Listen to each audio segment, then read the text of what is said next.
বাংলাদেশের ঐতিহ্যবাহী জয়পুরহাট জেলার সদর থানার অন্তর্গত বড় বালিয়াতোর হিলফুল ফজল যুব সংঘের উদ্যোগে তাফসিরুল কোরআন মাহফিল ও ইসলামী সাংস্কৃতিক অনুষ্ঠান। আজকের প্রোগ্রামের শ্রদ্ধাভাজন সভাপতি আলহাজ মোহাম্মদ নয়ন আলী মন্ডল, আল্লাহ পাক তার গোলামকে হায়াতে তৈয়বা সিয়াতে কুলিয়া দান করুন, সকলে বলুন আমিন। সহ সভাপতি মাওলানা মোহাম্মদ রাজিবুল হাসান, আল্লাহ পাক তার গোলামকে হায়াতে তৈয়বা সিয়াতে কুলিয়া দান করুন, সকলে বলুন আমিন। আজকের প্রোগ্রামের প্রধান অতিথি জনাব মোহাম্মদ আব্দুল ওহাব, পুলিশ সুপার জয়পুরহাট, আল্লাহ পাক তার গোলামকে হায়াতে তৈয়বা সিয়াতে কুলিয়া দান করুন, মানুষের সেবা করার জন্য আল্লাহ পাক তাকে কবুল করুন, সকলে বলুন আমিন। আজকের প্রোগ্রামের বিশেষ অতিথি জনাব মোহাম্মদ ফজলুর রহমান সাঈদ, আমির বাংলাদেশ জামাত ইসলাম জয়পুরহাট জেলা শাখা। আজকের প্রোগ্রামের সম্মানিত বিশেষ অতিথি আপনাদের প্রিয় নেতা সম্মানিত চেয়ারম্যান জনাব আলহাজ মোহাম্মদ তোজাম্মেল হক তোজাম, আল্লাহ পাক তার গোলামকে হায়াতে তৈয়বা সিয়াতে কুলিয়া দান করুন, আপনাদের সেবা করার জন্য আল্লাহ পাক তাকে তৌফিক দান করুন, সকলে বলুন আমিন। আজকের প্রোগ্রামের বিশেষ আলোচক বৃন্দ আলোচনা করেছেন হাফেজ মাওলানা জোনায়েদ সিদ্দিকী, হাফেজ মাওলানা মোহাম্মদ মঈনুল ইসলাম। আমার পূর্বে চমৎকার কথা বলেছেন তরুণ আলোচক হাফেজ মাওলানা মোহাম্মদ মিসবাহুল আজম মিসবাহ। সকল আলোচকের আলোচনা আল্লাহ পাক দ্বীনের জন্য, ইসলামের জন্য, কোরআনের খেদমতের জন্য কবুল করুন, সকলে বলুন আমিন। মঞ্চ উপস্থিত সম্মানিত উলামায়ে কেরাম, সামনে বসা পিতৃ সমতুল্য মুরব্বী বাবাজিরা, কলিজার টুকরা প্রাণপ্রিয় যুবক ভাইরা, ছোট ছোট সোনামানিকেরা, পর্দার আড়ালের সম্মানিত অবলা সরলা আবেদা সালেহা মা ও বোনেরা, প্রশাসনের সম্মানিত পুলিশের ভাইয়েরা, ডিবির ভাইয়েরা, জাতির বিবেক প্রিয় সাংবাদিক বন্ধুগণ, বিভিন্ন রাজনৈতিক দলের সম্মানিত নেতা কর্মী ভাইয়েরা, সবাইকে নিয়ে আরেকটিবার সালাম বিনিময় করছি। আশা করছি সকলেই সালামের জবাব জোরে সোরে দেবেন। আসসালামু আলাইকুম ওয়া রাহমাতুল্লাহি ওয়া বারাকাতুহু। আমরা শুকরিয়া আদায় করতেছি সেই মহান রবের দরবারে যে আল্লাহ পাক সুবহানাহু ওয়া তাআলা অত্যন্ত দয়া করে, করুণা করে, মায়া করে, মহব্বত করে, ভালোবেসে, পছন্দ করে অত্র এলাকা থেকে গনে গনে গণান্বিত করে এই প্রচন্ড গরমের ভিতরে আজকের মাহফিলে আসার বসার সুযোগ দান করলেন। সেই মহান রবের দরবারে সিজদা অবনত চিত্তে কালিমাতুশ শুকুর আদায় করে পড়ছি আলহামদুলিল্লাহ। হয় নাই কৃপণতা অলসতা দূর করে মুসলমান হিসাবে সিংহের মতো বাঘের মতো গর্জন করে আল্লাহর দেয়া জবান তারা দুইটা ঠোঁট নাড়া চিৎকার মেরে বলুন আলহামদুলিল্লাহ। করুন রব্বানা লাকাল হামদ হামদান কাসীরান তাইয়িবান মুবারাকান ফীহি। লক্ষ কোটি দরুদ ও সালাম মানবতার শ্রেষ্ঠ বন্ধু বিশ্বনবী বিশ্বনেতা যে নবী আইয়ামে জাহিলিয়াতের যুগে আগমন করে অসভ্য মানুষগুলোকে সভ্য বানিয়েছেন, অভদ্র মানুষগুলোকে ভদ্র বানিয়েছেন, কোরআন নামের সংবিধান দিয়ে, কোরআনের রাজ কায়েম করে সোনালী যুগ উপহার দিয়া মদিনার পাক ভূমিতে শায়িত আছেন। সে রাসূলের প্রতি কলিজা ভরা মহব্বত নিয়ে পড়ছি দরুদ ও সালাম, সকলেই পড়ুন সাল্লাল্লাহু আলাইহি ওয়াসাল্লাম। সম্মানিত প্রিয় উপস্থিত ঈমানদার তাওহীদি জনগণ, আপনাদের উদ্দেশ্যে জানতে চাই আপনারা সবাই কেমন আছেন? এই গরমের ভিতরে একটু বসে আছেন, কষ্ট হচ্ছে নাকি? অনেক ভাইরা দাঁড়িয়ে আছেন, তাদের মনে হয় কষ্ট হচ্ছে। আমি করব ওয়াজ, আপনারা দেবেন আওয়াজ, জবাব দিবেন ঠিক ঠিক, আলোচনা হবে কমপ্লিট। শ্রোতাদের স্পিরিটে বারে বক্তার হিট, আলোচনা হবে জায়গা মতো ফিট। আগে বলতাম কিছু আজ প্যান্ডেলে, কিছু আজ অ্যাঙ্গেলে, এখন আর অ্যাঙ্গেলে না, যা বলবো সব ডাইরেক্ট। অ্যাঙ্গেলে বলার দিন শেষ, ডাইরেক্ট বলার বাংলাদেশ। কথা বলেন ঠিক কিনা? আগে যারা আলেমদের উপরে জুলুম করেছিল এখন কি আর তারা আছে? বিদায় নিয়ে চলে গেছে, ক্ষমতার চেয়ার রেখে পালিয়ে গেছে। কথা বলেন ঠিক কিনা? এই জন্য মনে রাখবেন, যারা জালেম এদেরকে আল্লাহ ভালোবাসে না। ইন্নাল্লাহা লা ইয়াহদিল কওমাজ যালিমিন, আল্লাহ জালেমদেরকে পছন্দ করে না, আল্লাহ জালেমদেরকে ভালোবাসে না। জালেমদের সাথে আল্লাহ নাই, আল্লাহ আছে মাজলুমদের সাথে। কথা বলে ঠিক কিনা? মনে রাখবেন, যারাই জালেম জুলুমকারী আল্লাহ এদের সাথে নাই, আল্লাহ আছে কার সাথে? মাজলুমের সাথে। কথা বলেন। আমরা মাজলুম ছিলাম, অসহায় ছিলাম, আল্লাহ বিজয় দিয়েছে। এখন আমরা যদি জালেম হই, যাদের উপরে নির্যাতন করব, আল্লাহ আবার এক সময় তাদেরকে বিজয় দেবে। অতএব মাথা ঠান্ডা রেখে কাজ করা লাগবে। কথা বলেন না কেন? আবেগের ঠেলায় যা ইচ্ছা তাই বলা যাবে না। প্রত্যেকটা কথা রেকর্ড হয়, হিসাব করে কথা বলতে হবে। সামনে যায় আলোচনার মাধ্যমে যতটুকু সম্ভব আমি আপনাদেরকে বোঝানোর চেষ্টা করব ইনশাআল্লাহ। আল্লাহ যেন তার গোলামকে কিছু কথা আপনাদের সামনে বলার তৌফিক দান করেন। সকলে বলুন আমিন। আমার কোনো জ্ঞান নাই, জ্ঞান দেওয়ার মালিক কে? ক্বালু সুবহানাকা লা ইলমা লানা ইল্লা মা আল্লামতানা ইন্নাকা আনতাল আলিমুল হাকীম। বলুন সুবহানাল্লাহ। জ্ঞান দেওয়ার মালিক কে? আপনারা কোরআনের কথা শোনার জন্য বসেছেন, এতে কোনো ভেজাল আছে? লিখেছেন তাফসিরুল কোরআন মাহফিল, আলোচনা তাফসির ভিত্তিক হওয়া দরকার আছে না নাই? কোরআনের তাফসির শুনতে সবাই রাজি আছেন তো ইনশাআল্লাহ? কারা কারা রাজি আছেন দুই হাত তুলে দেখান। লিল্লাহি তাকবীর, লিল্লাহি তাকবীর। আল কোরআনের আলো, আল হাদিসের আলো, দুনিয়ার মুসলিম। আমার নেতা তোমার নেতা, আমার নেতা তোমার নেতা। লিল্লাহি তাকবীর। আল কোরআনের আলো, আল হাদিসের আলো, দুর্নীতির আলো। দুর্নীতির আলো সংসদে জ্বালো না? এদেশে দুর্নীতি আছে না নাই? জোরে বলেন। বাংলাদেশে অনেকে স্লোগান দেয়, উন্নয়নের জোয়ারে দেশ হয়ে গেছিল সিঙ্গাপুর। কথা বলেন না কেন? স্লোগান দিত না? আবেগের ঠেলায় সাফাবাজি দিয়ে অনেক কথা বলা যায়, কিন্তু আসলে কি বাস্তবতা তাই? বাস্তবতা তাই না। আমরা যে বারবার বলতেছি, এই যে আপনাদেরকে বললাম দুর্নীতি মুক্ত আমরা বাংলাদেশ গড়তে চাই, নাকি বলেন? চাই না ভাই? কিন্তু বাংলাদেশে দুর্নীতি দমন কমিশন আছে না? এরপরে দুর্নীতি কমেছে নাকি এই দেশে ডিজিটাল কায়দায় দুর্নীতি বাড়তেছে? কমছে না বাড়ছে? আমরা চাই আমাদের প্রিয় মাতৃ বাংলাদেশ দুর্নীতি মুক্ত। আল্লাহ কবুল করুন, জোরে বলুন আমিন। আমরা চাই আমাদের বাংলাদেশ মাদক মুক্ত। আল্লাহ কবুল করুন, জোরে বলুন আমিন। আমরা চাই আমাদের বাংলাদেশ যৌতুক মুক্ত। আল্লাহ কবুল করুন, চিল্লা বলুন আমিন। সম্মানিত ভাইরা, আমার ভূমিকা আর কোনো লম্বা কথা নয়, আমি ডাইরেক্ট আলোচনায় প্রবেশ করতে চাই। আমি আপনাদের সামনে পবিত্র কোরআনুল কারীমের সূরা আহজাব থেকে 21 নম্বর আয়াতে কারিমা আপনাদের সামনে তেলাওয়াত করেছি, এবং কোরআনুল কারীমের 108 নম্বর সূরা, সূরাটির নাম কি বলেন? কাউসার। আমি আপনাদের সামনে তেলাওয়াত করেছি। আপনারা যদি ঘন্টা দেড়েক সময় আমারে দেন, আমি কোরআন এবং সুন্নাহর আলোকে আপনাদের সামনে কিছু কথা উপস্থাপন করতে চাই। ঘন্টা দেড়েক সময় দেবেন তো ইনশাআল্লাহ? আপনাদের আপত্তি নাই তো? তাহলে সূরা কাউসার থেকে আলোচনা হবে, শুনবেন তো ইনশাআল্লাহ? এটা সিরাতের মাস। বিশ্বনবী মুহাম্মদ রাসূলুল্লাহ সাল্লাল্লাহু আলাইহি সাল্লাম এই পবিত্র রবিউল আউয়াল মাসেই জন্মগ্রহণ করেছিলেন। এই মাসেই বিশ্বনবীর উপরে আল্লাহ তাআলা হাবিবের উপরে, কষ্ট হচ্ছে আপনাদেরকে, আল্লাহর হাবিব এই মাসেই হিজরত করেছিলেন। আবার এই পৃথিবীর জমিন থেকে উম্মতদেরকে এতিম বানিয়ে তিনি বিদায় নিয়েছিলেন। এই জন্য এই দেশে কিছু মানুষ ঈদে মিলাদুন নবী পালন করতে গিয়া পীর সাহেবের গলার মধ্যে ফুলের মালা দিয়া গাড়ির উপরে বসাইয়া আনন্দ মিছিল করে। কথা বলেন না কেন? জুলুস পালন করে, আবেগের ঠেলায় পীর সাহেবের নামে স্লোগান দেয়। আল্লাহর নামেও স্লোগান নাই, নবীর নামেও স্লোগান নাই। স্লোগান হলো কার নামে? বাবার নামে। আছে না ভাই? তো মনে রাখবেন, মিলাদ যার, সিরাত তার। মিলাদ মানে হলো জীবন বৃত্তান্ত, আর সিরাত মানে কর্ম বৃত্তান্ত।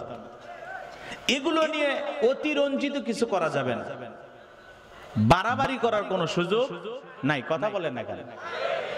একদল আছে সব সময় ইসলামকে বিকৃত করে উপস্থাপন করে, একদল আছে সব সময় ইসলামের ছোটখাটো বিষয় নিয়ে জাতিকে এমন ভাবে বিভেদ তৈরি করে, মনে হয় ইসলামের সবচেয়ে বড় হুকুম ওইটাই। কথা বললেন না? ছোটখাটো বিষয় নিয়ে, ছোটখাটো নফল মুস্তাহাব বিষয় নিয়ে বাড়াবাড়ি করে ফেলে। আমাদের সমাজে আছে না ভাই? ফরজের খবর নাই কিন্তু নফল নিয়ে বাড়াবাড়ি, মুস্তাহাব নিয়ে বাড়াবাড়ি, আছে না ভাই? আল্লাহ যেন আমাদের সবাইকে কোরআন এবং সুন্নাহর আলোকে সঠিক বুঝ দান করেন। আল্লাহ যেন আমাদেরকে সিরাতাল মুস্তাকিমের পথে আল্লাহ পরিচালিত করেন। সকলে বলুন আমিন। সম্মানিত ভাইরা আমার, চলে যাবেন? আচ্ছা যান। সম্মানিত ভাইরা আমার, চলুন আমরা আলোচনা শুরু করি। তাহলে আমার সঙ্গে আপনারা ঘন্টা ডাইরেক্ট আছেন তো ইনশাআল্লাহ? কারা কারা থাকবেন দুই হাত তুলে একবার শুধু বলেন ইনশাআল্লাহ, আর একটু জোরে বলেন ইনশাআল্লাহ। আল্লাহ আপনাদের কবুল করুন। সকলে বলুন আমিন। এই যে ওয়াদা দিলেন, ওয়াদা ভঙ্গ করা কিসের লক্ষণ? মুনাফিকের লক্ষণ। আমার বিশ্বাস জয়পুরহাটের মাটিতে কোনো মুনাফিকের জায়গা নাই। কথা বলে ঠিক কিনা? কি আমরা কি মুনাফিক মুক্ত জয়পুরহাট ঘোষণা করতে পারি? ইনশাআল্লাহ। আল্লাহ কবুল করুন। সকলে বলুন আমিন। তাহলে জবান ছেড়ে সবাই আমার সঙ্গে মহব্বতে তেলাওয়াত করুন। আউযু বিল্লাহি মিনাশ শাইতানির রাজিম। বিসমিল্লাহির রাহমানির রাহিম। বিতাড়িত মোর্দার শয়তানের কাছ থেকে আল্লাহ পাকের কাছে আশ্রয় প্রার্থনা চাচ্ছি। পরম করুণা অসীম দয়ালু আল্লাহ তাআলার নামে শুরু করছি। ইন্না আ'তাইনাকাল কাউসার ফাসাল্লি লিরাব্বিকা ওয়ানহার ইন্না শানিয়াকা হুয়াল আবতার। আল্লাহু আকবার। যে কোনো আয়াত বা সূরার তাফসীর করতে হলে কোন প্রেক্ষাপটে কোন সময়ে আল্লাহ তাআলা সেই সূরাটি বা আয়াতটি নাজিল করেছেন, সে নাজিলের প্রেক্ষাপট জানার দরকার আছে না নাই? আরবিতে বলা হয় শানে নজুল। যদি শানে নজুল আলোচনা করা হয় তাহলে তাফসীর বুঝতে সহজ হয়। তাহলে সূরা কাউসার বিশ্বনবীজির উপরে আল্লাহ তাআলা কোন প্রেক্ষাপটে কোন সময় নাজিল করেছেন একটু জানার দরকার আছে না নাই? আমি কি শুরু করব? কষ্ট হবে না তো ইনশাআল্লাহ? একটা তাকবীর দেন, লিল্লাহি তাকবীর, লিল্লাহি তাকবীর। সম্মানিত ভাইয়ারা আমার, আপনার আমার প্রিয় নবী মুহাম্মদ রাসূলুল্লাহ সাল্লাল্লাহু আলাইহি সাল্লাম কাবার হাতিমে হেলান দিয়া বসা। নবীর প্রিয় সাহাবী হযরতে আনাস রাদিয়াল্লাহু তাআলা আনহু ডেকে বলেন, আমি তাকায়া দেখি নবীজির মনটা ভীষণ খারাপ, মুখটা মলিন, চোখের কোনা দিয়া অশ্রু ঝরতেছে। হযরতে আনাস ডেকে বলেন, কিছুটা সময় অতিবাহিত হয়ে যাওয়ার পরে আমি তাকায়া দেখি আমার নবীজি মুস্কি মুস্কি হাসতেছেন। বলুন সুবহানাল্লাহ। হযরতে আনাস ডেকে বলেন, নবী গো, এই মাত্র দেখলাম মুখটা মলিন, মনটা বড় খারাপ, চোখের কোনা দিয়ে অশ্রু ঝরতেছিল, আবার কেনই বা মুস্কি মুস্কি হাসেন? নবী গো, বুঝি না কেনই হাসেন, কেনই বা কাঁদেন? আমার নবী কেন কাঁদেন, কেন হাসেন, এর পেছনেও রহস্য আছে না নাই? নবীজির কান্না করার কারণ হলো নবীজির কলিজার টুকরা ছেলে সন্তানগুলো জন্মগ্রহণ করে আর একে একে ছেলে সন্তানগুলো মারা যায়। একটা ছেলে সন্তানও জীবিত থাকে না। আবুল কাসেম মারা যায়, আবু তাহের মারা যায়, ইব্রাহিম মারা যায়। বাবা হিসাবে নবীর মনেও কষ্ট লাগে কিনা? জোরে বলেন। নবীজির মনটা বড় খারাপ। অন্যদিকে নবীজির কাছের চাচা নাম হলো আবু লাহাব ডেকে বলে, ভাতিজা, তোমার বংশে বাতি জ্বালানো কেউ থাকলো না, তুমি একটা লেজ কাটা, তুমি একটা নির্বংশ। জোরে কন্যা উযুবিল্লাহ। একে তো সন্তান হারানোর ব্যথা, অন্যদিকে আপন মানুষদের সমালোচনা। বলেন তো মনের কষ্ট কমে না বাড়ে? আপনারাই বলুন, আল্লাহ না করুক আপনার আমার সন্তান যদি মারা যায়, কাছের আত্মীয় স্বজনদের উচিত বিপদের দিনে সান্ত্বনা দেওয়া। বাবা তুমি সবর করো, ধৈর্য ধারণ করো, জীবন মৃত্যুর মালিক আল্লাহ। আল্লাহ সন্তান দিয়েছে, আল্লাহ নিয়েছে, মন খারাপ করো না। আল্লাহ যদি চায়, আল্লাহর উপরে তাওয়াক্কুল করো, বছর না ঘুরতে আবারও তোমাদের ঘর আলোকিত করে সন্তান দিতে পারেন তিনি কে? তাহলে কাছের মানুষদের উচিত বিপদের দিনে সান্ত্বনা দেওয়া। কথা বলেন। কাছের মানুষদের উচিত বিপদের দিনে সান্ত্বনা দেওয়া। কিন্তু নবীর চাচা আবু লাহাব এতটাই খারাপ, সান্ত্বনা দেওয়া তো দূরের কথা, ডেকে বলে, ভাতিজা, তোমার বংশে বাতি জ্বালানো কেউ থাকলো না, তুমি একটা লেজ কাটা, তুমি একটা নির্বংশ, তুমি একটা হাত খুঁড়ে, জোরে কোন নাউজুবিল্লাহ। যদিও রসুলের 4-4টা কন্যা সন্তান জীবিত ছিল, কিন্তু ছেলে সন্তানগুলো জন্ম নেয় আর একে একে মারা যায়, একটা ছেলেও জীবিত থাকে না। এর পিছনেও কারণ আছে না নাই? নবীজির ছেলে সন্তানগুলো কেন জীবিত থাকলো না? এই পৃথিবীতে আল্লাহ তাআলা অসংখ্য নবী রাসূলকে পাঠিয়েছেন, তাদের সন্তানও আল্লাহ তাআলা দিয়েছেন, কথা বলেন না কেন? কিন্তু নবীজির ছেলে সন্তানগুলো কেন শিশুকালে বিদায় নিল, প্রাপ্ত বয়স হওয়া পর্যন্ত কেন জীবিত থাকলো না? কেন তারা যৌবনকাল পর্যন্ত জীবিত থাকলো না? আল্লাহ তাআলা কেন তাদেরকে শিশুকালে উঠিয়ে নিলেন? এর পিছনেও রহস্য আছে না নাই? এর পিছনে রহস্য আছে 3টি। জোরে বলেন কয়টি? নবীর উম্মত হিসেবে জানতে মনে চাই না কি কারণে নবীজির সন্তানগুলো মারা গেল? শুনবেন, কারা কারা হাত তুলে দেখান তো দেখি। লিল্লাহি তাকবীর, হাত নামান। নবীজির সন্তানগুলো কেন মারা গেলেন? কি সেই 3টি কারণ, কি সেই 3টি রহস্য? আমি যদি আলোচনা শুরু করতে চাই তাহলে 3 নাম্বার আয়াতের আলোচনা করা লাগবে। আমি কি 1 নাম্বার আয়াত বাদ দিয়ে 3 নাম্বারে চলে যাব, নাকি আস্তে আস্তে শুরু করা যায়? ধৈর্য আছে তো ইনশাআল্লাহ? সম্মানিত ভাইয়েরা আমার, একে তো সন্তান হারানোর ব্যথা, অন্যদিকে সাহাবায়ে কিরাম যারা ইসলাম ধর্ম গ্রহণ করে কাফের বেঈমানরা তাদের উপর নির্যাতনের জুলুম স্টিম রোলার চালায়। হযরতে বেলাল তখনও কালেমা পড়ে মুসলমান হন নাই। রাত্রি বেলায় নবীজি দারুল আরকামে বসা, হযরতে বেলাল বিশ্ব নবীর দরবারে উপস্থিত হয়ে গেলেন। নবীজির চেহারার দিকে তাকাইয়া ডেকে বলেন, নবী গো, আপনার চাইতে সুন্দর মানুষ আমি জীবনে কোনোদিন দেখি নাই, বলুন সুবহানাল্লাহ। আপনার আমার নবী কতটা সুন্দর ছিলেন জানেন? কেমন নবী পাইছি, নবীর সম্মান মর্যাদা কি আমরা বুঝি না? কেমন নবীর উম্মত হয়েছি, রবিউল আউয়াল মাস, নবীর জিন্দেগি নিয়ে আলোচনা হয়, কিন্তু সেখান থেকে তো আমরা নবীর প্রেম কি ভালোবাসা কি বুঝি না। নবীকে কতটা মহব্বত করতে হবে, নবীর প্রতি কত দরদ থাকতে হবে আমরা বুঝি না। নবীকে কিভাবে অনুসরণ করতে হবে আমরা বুঝি না। আখিরি জামানার পয়গাম্বর মুহাম্মদ রাসূলুল্লাহ সাল্লাল্লাহু আলাইহি সাল্লাম যখন এই পৃথিবীর জমিনে এমন এক সময় আগমন করেছিলেন, এমন এক যুগে আগমন করেছিলেন যেই যুগকে অন্ধকারের যুগ বলা হয়, আইয়ামে জাহিলিয়াতের যুগ বলা হয়। নবীজির বাবার নাম কি বলেন তো বাজান? আব্দুল্লাহ। একটু জোরে বলেন। আব্দুল্লাহ নামের লোক এলাকায় আছে না নাই? নবীজির মায়ের নাম কি? আর একটু জোরে বলেন। আব্দুল্লাহ।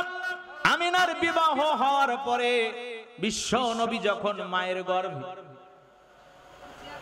আব্দুল্লাহ ব্যবসায়িক কাফেলা নিয়ে যখন ব্যবসা করার উদ্দেশ্যে রওনা করেছিলেন, ব্যবসায়িক কাফেলা নিয়ে রওনা করার পরে বিশ্ব নবীর বাবা আব্দুল্লাহ ইন্তিকাল করেছিলেন। সে সময় আমিনার কাছে সম্পদ বলতে মাত্র 20টা উট ছিল, এক পাল ছাগল ছিল, আর একটা দাসী ছিল, নাম হলো উম্মে আইমান। এতটুকু সম্পদ রেখে বিশ্ব নবীর বাবা ইন্তিকাল করলেন। নবীজি মায়ের গর্ভে ছিলেন। সংক্ষিপ্ত করে বলবো, যেহেতু এটা সিরাতের মাস, বিশ্ব নবীর জন্মের মাস, দিল দিয়া কথাগুলো বোঝার চেষ্টা করবেন। বিশ্ব নবীর বাবা ইন্তিকালের পরে আমিনা যখন চলাফেরা করেন, ঘোরাফেরা করেন, নবীজি মায়ের গর্ভে, এলাকার লোকজন কানা ঘোষা করতে লাগে, আমিনার স্বামী নাই, আব্দুল্লাহ মারা গেছে। কিন্তু তখন রাস্তাতে হেঁটে যায়, কি সুন্দর সুগন্ধি মেখে বের হয়। কথা বোঝেন নাই? স্বামী মারা গেছে কিন্তু শরীরে কি ব্যবহার করে? সুগন্ধি ব্যবহার করে। কানা ঘোষা করতে করতে, আলোচনা করতে করতে এক সময় এই খবর আব্দুল মুত্তালিবের কান পর্যন্ত চলে আসলো, ও নেতা, আপনার বিধবা পুত্রবধূ সে সুগন্ধি মেখে বের হয়, এমন সুগন্ধি রাস্তাঘাট দিয়া মানুষ যায় আর তার সুগন্ধি নাকে চলে যায়। এই কথা যখন আব্দুল মুত্তালিব জানলো, আব্দুল মুত্তালিব তার স্ত্রীর কাছে বলল, ছেলের বউ আমি ডাইরেক্ট কেমনে জিজ্ঞাসা করব, তুমি একটু জিজ্ঞাসা করো, সে যেন শরীরের ভিতরে সুগন্ধি ব্যবহার না করে। এইবার বিশ্বনবীর দাদি আমেনার কাছে যখন যায়, বললেন আমেনা, তোমার দেহ থেকে সুগন্ধি বের হয়, মানুষজন কানা ঘোষা করে, বলা বলি করে, তুমি সুগন্ধি ব্যবহার করো না। তখন বলে, আম্মা আসেন আমার কাছে আসেন। এই কথা বলিয়া আমেনা থুতু নিক্ষেপ করলেন, জমিনের উপরে থুতু ফেলায় দিলেন। বলতেছে, আম্মা আপনি কি কিছু এখন নাকে পাইতেছেন? বলতেছে, হ্যাঁ নাকে আমার অনেক সুন্দর সুগন্ধি পাচ্ছি। তখন বলতেছে, বৌমা মাঝে মাঝে আমি গোসলখানায় গোসল করতে যায় দেখি, তুমি গোসল করে বের হলে গোসলখানা পুরোটা সুগন্ধিময় হয়ে যায়। সুবহানাল্লাহ। তো তোমার থুতুর ভিতরে সুগন্ধি, গোসলখানায় গোসল করে বের হয়ে আসলে সেখানে সুগন্ধি পাওয়া যায়, কারণটা কি? তখন বলতেছে, মা আমি তো জানি না, কিন্তু আমার মন সাক্ষী দিয়ে বলে এই সুগন্ধি তো আমি দুনিয়ার কোনো দোকান থেকে কিনি না, আমার পেটে যে সন্তানটা আছে, ও মা আমার মনে হয় এই সুগন্ধি সেই সন্তানের। বলুন আল্লাহু আকবার। আরেকটু জোরে বলেন আল্লাহু আকবার। ও মা এমন এক সন্তান পাইছি মা আমার পেটে, আমার কাছে ওজন লাগে না। শুধু কি তাই মা, আমি যখন ঘুমের ঘরে চলে যাই, এই সন্তান পেটের ভিতরে আসার পরে অনেক নবী রাসূল আমাকে সালাম দিয়েছেন, আমাকে বলেছেন, আমেনা তুমি বড় ভাগ্যবতী রমণী, তোমার পেটের ভিতরে যেই সন্তানটা আছে এটা দুনিয়ার কোনো সাধারণ সন্তান নয়, এটা হলো আখিরি জামার পয়গম্বর মুহাম্মদ রাসূলুল্লাহ সাল্লাল্লাহু আলাইহি সাল্লাম। বলুন আল্লাহু আকবার। বিশাল লম্বা ঘটনা, লম্বা আলোচনা আমি লম্বা করতে পারবো না, সংক্ষিপ্ত করে আপনাদের উদ্দেশ্যে একটু বলে দিয়ে যায়। নবীজি সোমবারের দিনে সুবে সাদেকের সময় পৃথিবীর জমিনে আগমন করলেন।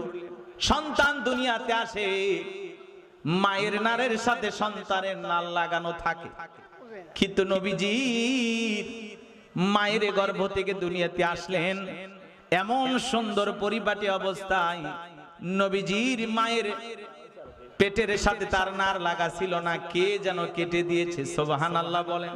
শুধু কি তাই, আমিনা ডেকে বলেন, সন্তান মুহাম্মদ যখন দুনিয়ার জমিনে আগমন করলো, অনেক সন্তানের শরীরে ময়লা থাকে, রক্ত মাখা থাকে, কিন্তু আমার মুহাম্মদ এত সুন্দরভাবে দুনিয়ার জমিনে আগমন করেছেন, নবীজির দেহের ভিতরে কোনো ময়লা ছিল না, কে যেন গোসল করায়া পোশাক পরায়া দুনিয়ার জমিনে মুহাম্মদকে রেখে দিয়েছে।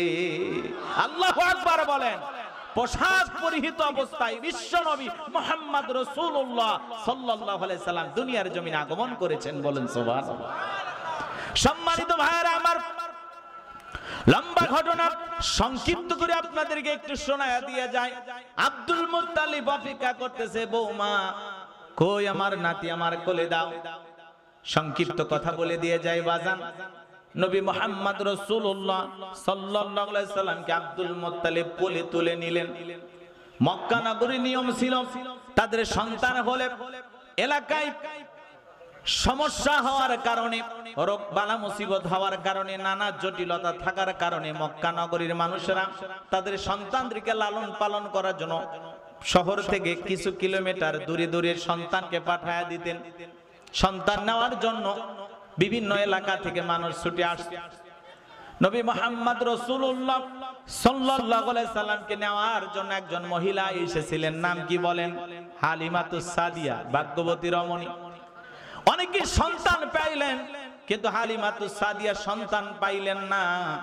এদিক ওদিক খোঁজাখুঁজি করতে আব্দুল মুত্তালিব ডেকে বলে, আমাদের এখানে একটা সন্তান আছে, এতিম গোলাম, দুনিয়াতে তার বাবা নাই, এই সন্তানটাকে তোমরা গ্রহণ করতে পারো। হালিমাতুস সাদিয়া বিশ্বনবীর চেহারার দিকে তাকাইয়া পাগল পারা হয়ে গেলেন। স্বামীর কাছে যা বলে, স্বামী দুনিয়াতে অনেক মানুষ দেখেছি, অনেক সন্তান দেখেছি, কিছু সময় পূর্বে আমি একটা সন্তানকে দেখে আসলাম, নাম মুহাম্মদ, এত সুন্দর চেহারা। ও স্বামী তুমি যদি অনুমতি দাও, সন্তানটাকে দেখে আমার চক্ষু শীতল হয়ে গেছে, আমি এই ছেলেটাকে আমাদের বাড়িতে নিতে চাই। এতিম সন্তান হয়তোবা তেমন অর্থ করি পাওয়া যাবে না, খালি হাতে ফিরে যাওয়ার চাইতে সন্তানটাকে আমি বাড়ি নিয়ে যেতে চাই। স্বামী রাজি হয়ে গেল। হালিমাতুস সাদিয়া যখন বিশ্ব নবীকে কোলে নেবেন, আমেনা ডেকে বলে, ও হালিমা, এই সন্তান দুনিয়ার সাধারণ কোন সন্তান নয়, বড় আদর করে যত্ন করে নারী সেরা ধনটা তোমার কাছে দিতেছি, আমার সন্তান যেন কোনো মতে কষ্ট না পায়। হালিমাতুস সাদিয়া বিশ্ব নবীকে কোলের সঙ্গে নেওয়া মাত্রই হালিমাতুস সাদিয়ার ডেকে বলেন, আমার স্তনগুলো শুকনো ছিল, আমার নিজের সন্তান ভালো মতো দুধ পাইতো না, কিন্তু নবীজিকে কোলে নেওয়া মাত্রই আমার স্তন দুধে পরিপূর্ণ হয়ে গেল। বলুন সুবহানাল্লাহ। শুধু তাই নয়, আমি যে দুর্বার সওয়ারির উপরে ভর করে মক্কা এসেছিলাম, ওই সওয়ারির কাছে যখন গেলাম, নবীকে নিয়ে যখন উটের উপরে আমি বসলাম, যারা আমাদের অনেক আগে রওনা করেছে সবাইকে পেছনে ফেলে আমি নবী মুহাম্মদকে নিয়ে সবার আগে বাড়িতে পৌঁছাইলাম। বলুন সুবহানাল্লাহ। নবী মুহাম্মদ বাড়িতে যাওয়ার পরে কুফে পানি বেড়ে গেল, ফসলের জমিতে ফসল বেড়ে গেল, খেজুরের বাগানে খেজুর বৃদ্ধি পেল। শুধু কি তাই, আমাদের উট ছিল, ছাগলের পাল ছিল, অন্য অন্য মানুষেরা বিভিন্ন মাঠে গিয়া পশুকে ঘাস খাওয়ানোর জন্য নিয়ে যায়, খাবার খাওয়ানোর জন্য নিয়ে যায়, কিন্তু তারা পেট ভরে খাবার পায় না, তারা পেট ভর্তি না করে বাড়িতে আসে। কিন্তু আমার ছাগলগুলো উটগুলো মাঠে গিয়ে পেট ভর্তি করে খাবার খেয়ে আসতো, আর তাদের থেকে আমি এত পরিমাণে দুধ দহন করতাম, আমাদের সংসারের ভিতরে সচ্ছলতা ফিরে আসলো। বলুন সুবহানাল্লাহ। চতুর্দিক দিয়ে শুধু বরকত পাওয়া শুরু করলাম, চতুর্দিক দিয়ে শুধু কল্যাণ পাওয়া শুরু করলাম, সংসারে আর কোনো অভাব অনাটন থাকলো না। সুবহানাল্লাহ বলে। হালিমাতুস সাদিয়া বলেন, নবী মুহাম্মদ এমন একজন মানুষ, এমন একজন মহামানব ছিলেন, শিশুকাল থেকেই।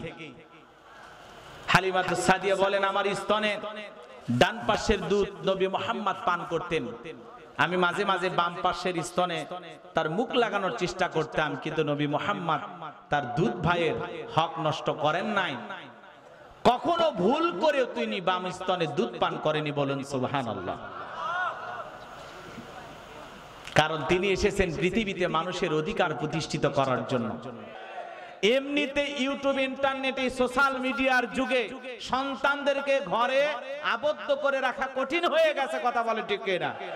আবার যদি ধর্মীয় শিক্ষক প্রাথমিক বিদ্যালয় নিয়োগ না দিয়া দিচ্ছে কি, কথা বলে না কেন, সঙ্গীতের শিক্ষক নিয়োগ দেওয়া হবে, তারা এসে সারেগামাপা, নিধাপাকা, হারমোনিয়াম, গিটার বাজান শিখাবে।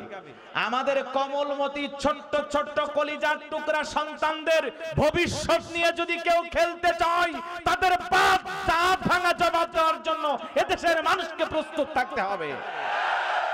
আমরা কোন সঙ্গীত শিক্ষক চাই না, আমরা প্রত্যেকটা শিক্ষা প্রতিষ্ঠানে ধর্মীয় শিক্ষক চাই। কথা বলেন না কেন? বাংলার শিক্ষক আছে, গণিতের শিক্ষক আছে, ইংলিশের শিক্ষক আছে, মাঝে মাঝে দেখা যায় ইসলাম শিক্ষার কোনো শিক্ষক নাই। ওই বাংলার শিক্ষক এসে মাঝে মাঝে ইসলাম শিক্ষার ক্লাস নেয়, কথা কন। গণিতের শিক্ষক ক্লাস নেয়, মাঝে মাঝে দেখা যায় অমুসলিম শিক্ষকও ইসলাম শিক্ষার ক্লাস নেয়। জাতি হিসাবে আমরা কপাল পোড়া, দুর্ভাগা, কথা বলে ঠিক না? এই জনপ্রধান উপদেষ্টাকে বলে দিতে চাই, যারা এই মন্ত্রণালয়ে দায়িত্ব পালন করতেছেন, কোন সঙ্গীত শিক্ষক নিয়োগ দেওয়া যাবে না, পারলে ধর্মীয় শিক্ষক নিয়োগ দেন, কথা বলেন ঠিক না? এটা আমাদের দাবি। আর সঙ্গীতের প্রতি এত টান কেন? এর আগে যে সরকার ছিল তারা সাহস পাইল না। প্রধান উপদেষ্টা যিনি আছেন, ওনার মেয়েও একজন শিল্পী, এ কথা কয় না গো। যে উপদেষ্টাগুলো আছেন অধিকাংশ ইসলামকে পছন্দ করে না, কথা বলেন না কেন? এক মহিলা আছে উপদেষ্টা, আমি নাম বলবো না, উনি মসজিদ মাদ্রাসা সহ্য করতে পারে না, উনি আরো বলতেছেন কোন মাদ্রাসায় কি হয় আমাদের দেখা দরকার।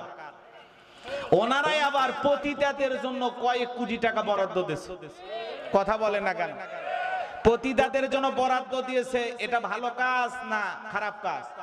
তবে হ্যাঁ, যদি কোনো পতিতাকে আবাসন করে দেয়, তার জীবন পরিবর্তন করে দেওয়ার জন্য, এই অশ্লীল পথ, গুনাহের পথ, পাপের পথ থেকে ফিরে আসার জন্য যদি কিছু টাকা দিয়ে তার জীবনটাকে সুন্দরভাবে পরিচালনা করার জন্য দেওয়া হয়, তাহলে আমরা খুশি, আনন্দিত।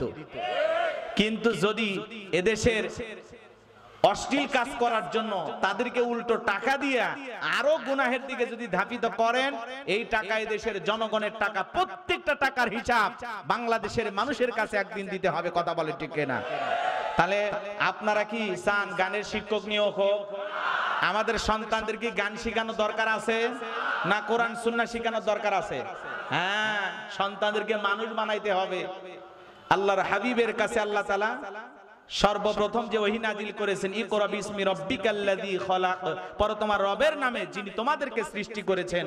আমরা চাই আমাদের সন্তানদেরকে কোরআনের জ্ঞান শিক্ষা দেওয়ার জন্য একজন ধর্মীয় শিক্ষক নিয়োগ দেওয়া হোক।